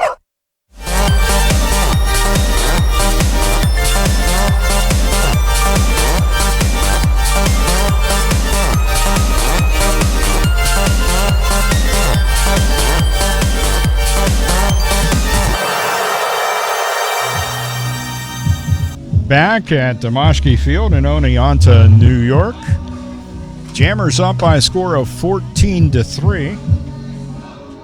Trying to put the capper on this in the top half of inning number 9. And try to make it through the bottom half of the 9th unscathed. We'll see if they can pull that off.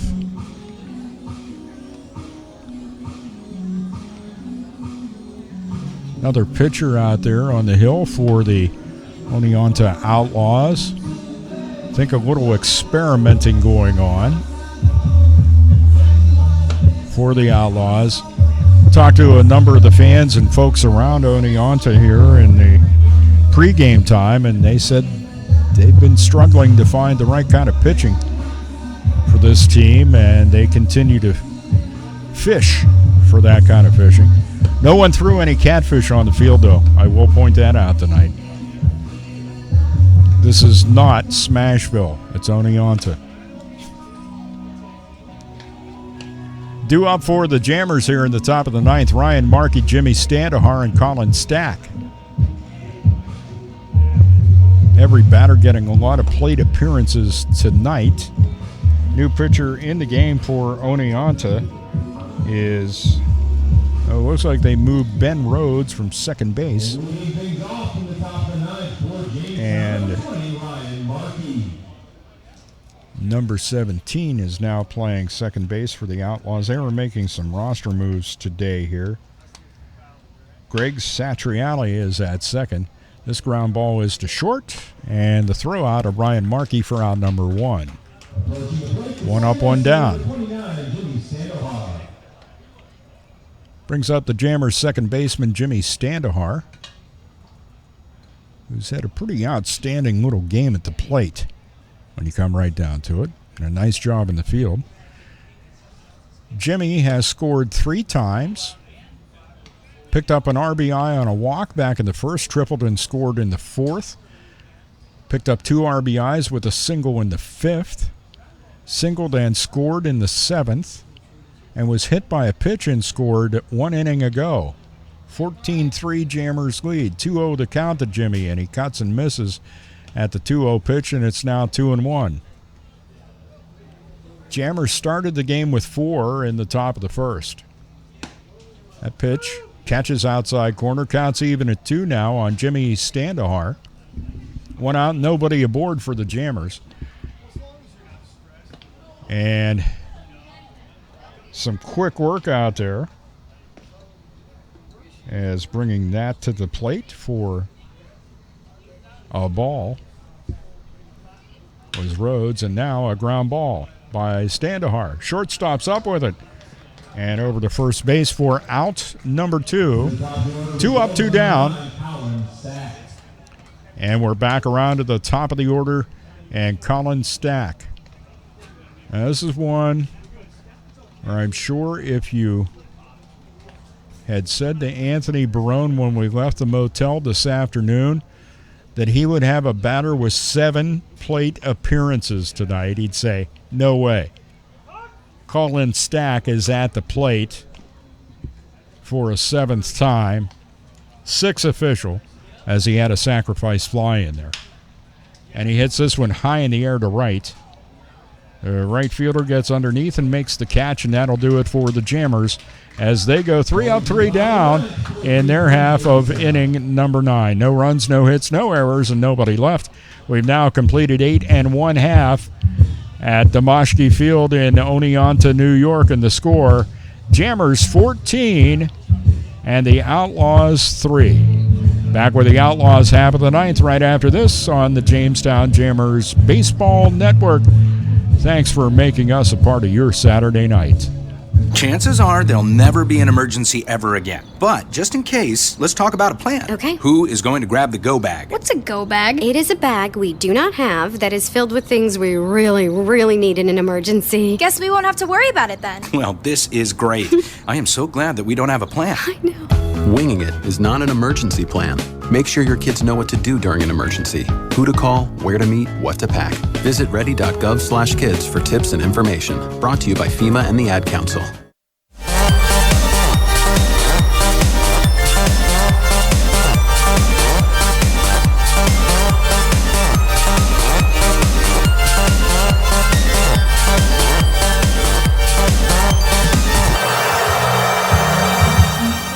Anthony Barone trying to get as many of his new guys in as he can, and brings in a new pitcher, Jacob Gilhouse. We've not seen, or have we seen Jacob pitch yet this year? Let me check that for you quickly. Jacob has been in a game. This will be his 2nd appearance, as he went a 1/3 of an inning in an earlier outing for Anthony Barone. Taking his warm-up tosses, getting ready to face Reed Massey, Stone Pellegrino, and Brendan Brundage for the Outlaws in their half of the 9th. In the 9th slot, number 2, Reed Massey. So Reed Massey steps to the plate.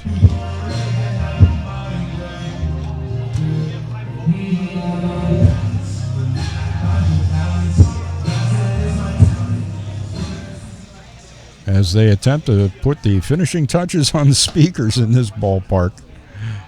Somebody cranked the bass up a little too high on that. Ball one. The count to Reed Massey. This one's hit high in the air to left field, going back and over the head of Christian Deaton. It hits at the base of the wall. Rounding second on his way to third. The relay throw gets gummed up in the mitt of Ryan Markey, and he can't get it out in time. I think if that had been a clean exchange from his glove to his hand, Ryan would have been able to get Reed Massey diving into third base, but Massey gets in safely.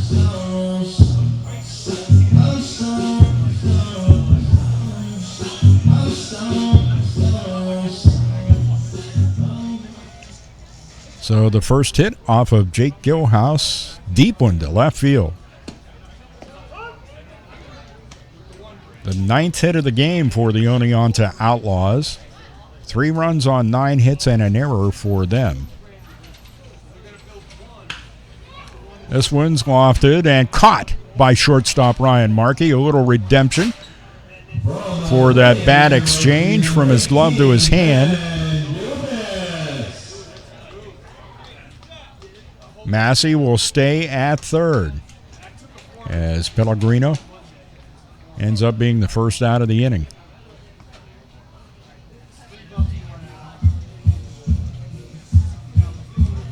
And at the plate, Brendan Brundage.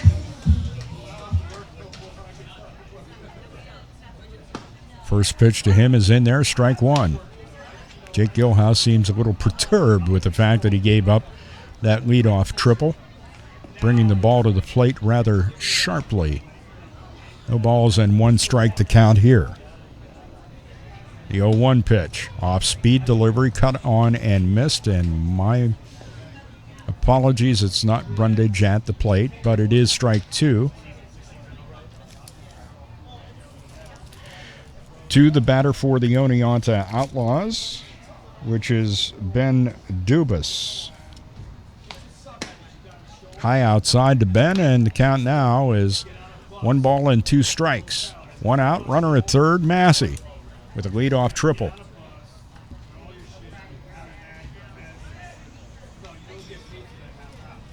One-two pitch. Right off the end of the bat and onto the netting here, the home plate grandstand. And it ends up getting stuck up there. Normally expect that to roll down and make its way back down to the field. Didn't happen that time. Count remains 1-2 on Dubas. And the pitch. Inside, he scoots back, does not get hit, counts even at 2. 2 balls, 2 strikes, 1 out, runner at third, Massey. 14-3, Jammers lead, bottom of the 9th. 2-2 pitch. Jake Gilhouse fools him. That was the old wobbly knees by Ben Dubas as he watches strike 3. Boy, you know, you got somebody fooled when you see those knees bend like that. And that's exactly what happened. Mike Brown's going to be up next, but Anthony Barone has opted for a pitching change here. Trying to get some situational stuff here, see how these guys do.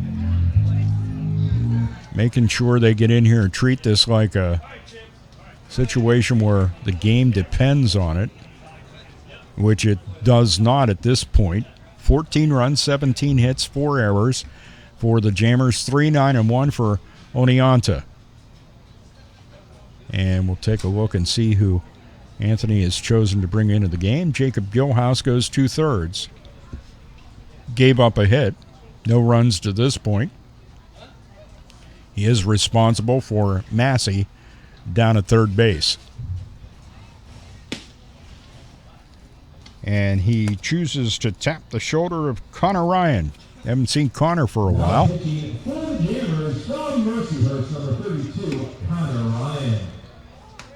So Connor Ryan into the game.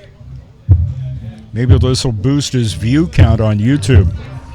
His player profile. He and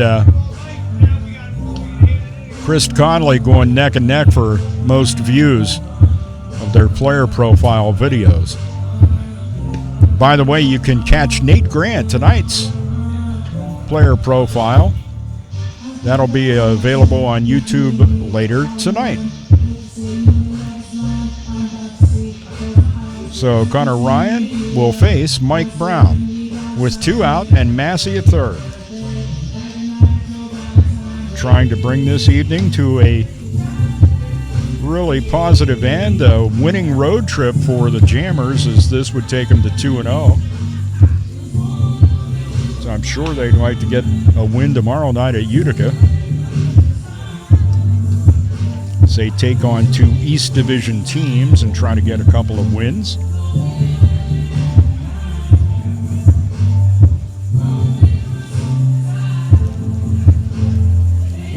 Connor Ryan is done with his warm-up tosses, and the person playing the music on the public address system has nearly destroyed the bass part of the speakers.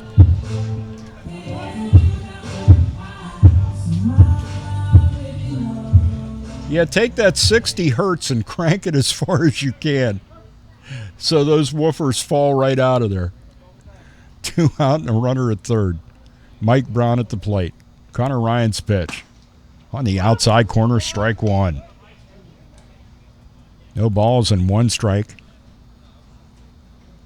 Reed Massey started the inning with a triple.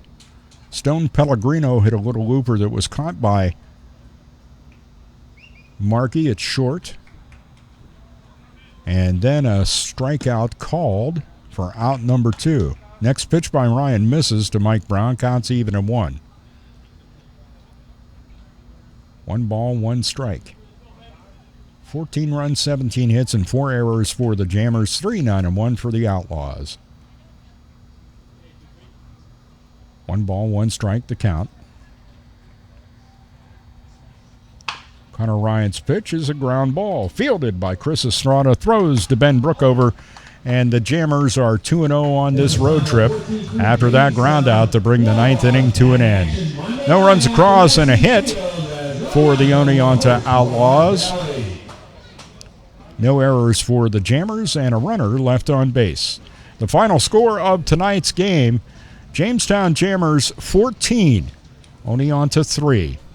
Jammers are now 6-2 on the 2017 season. Tomorrow night, 6:35 start.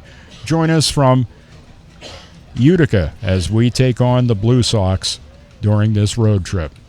Once again, the final tonight, Jammers 14, Oneonta 3. Catch you tomorrow night right here on the Jamestown Jammers Baseball Network. From Domoshki Field in Oneonta, this is Dave Shannon saying good night, everybody.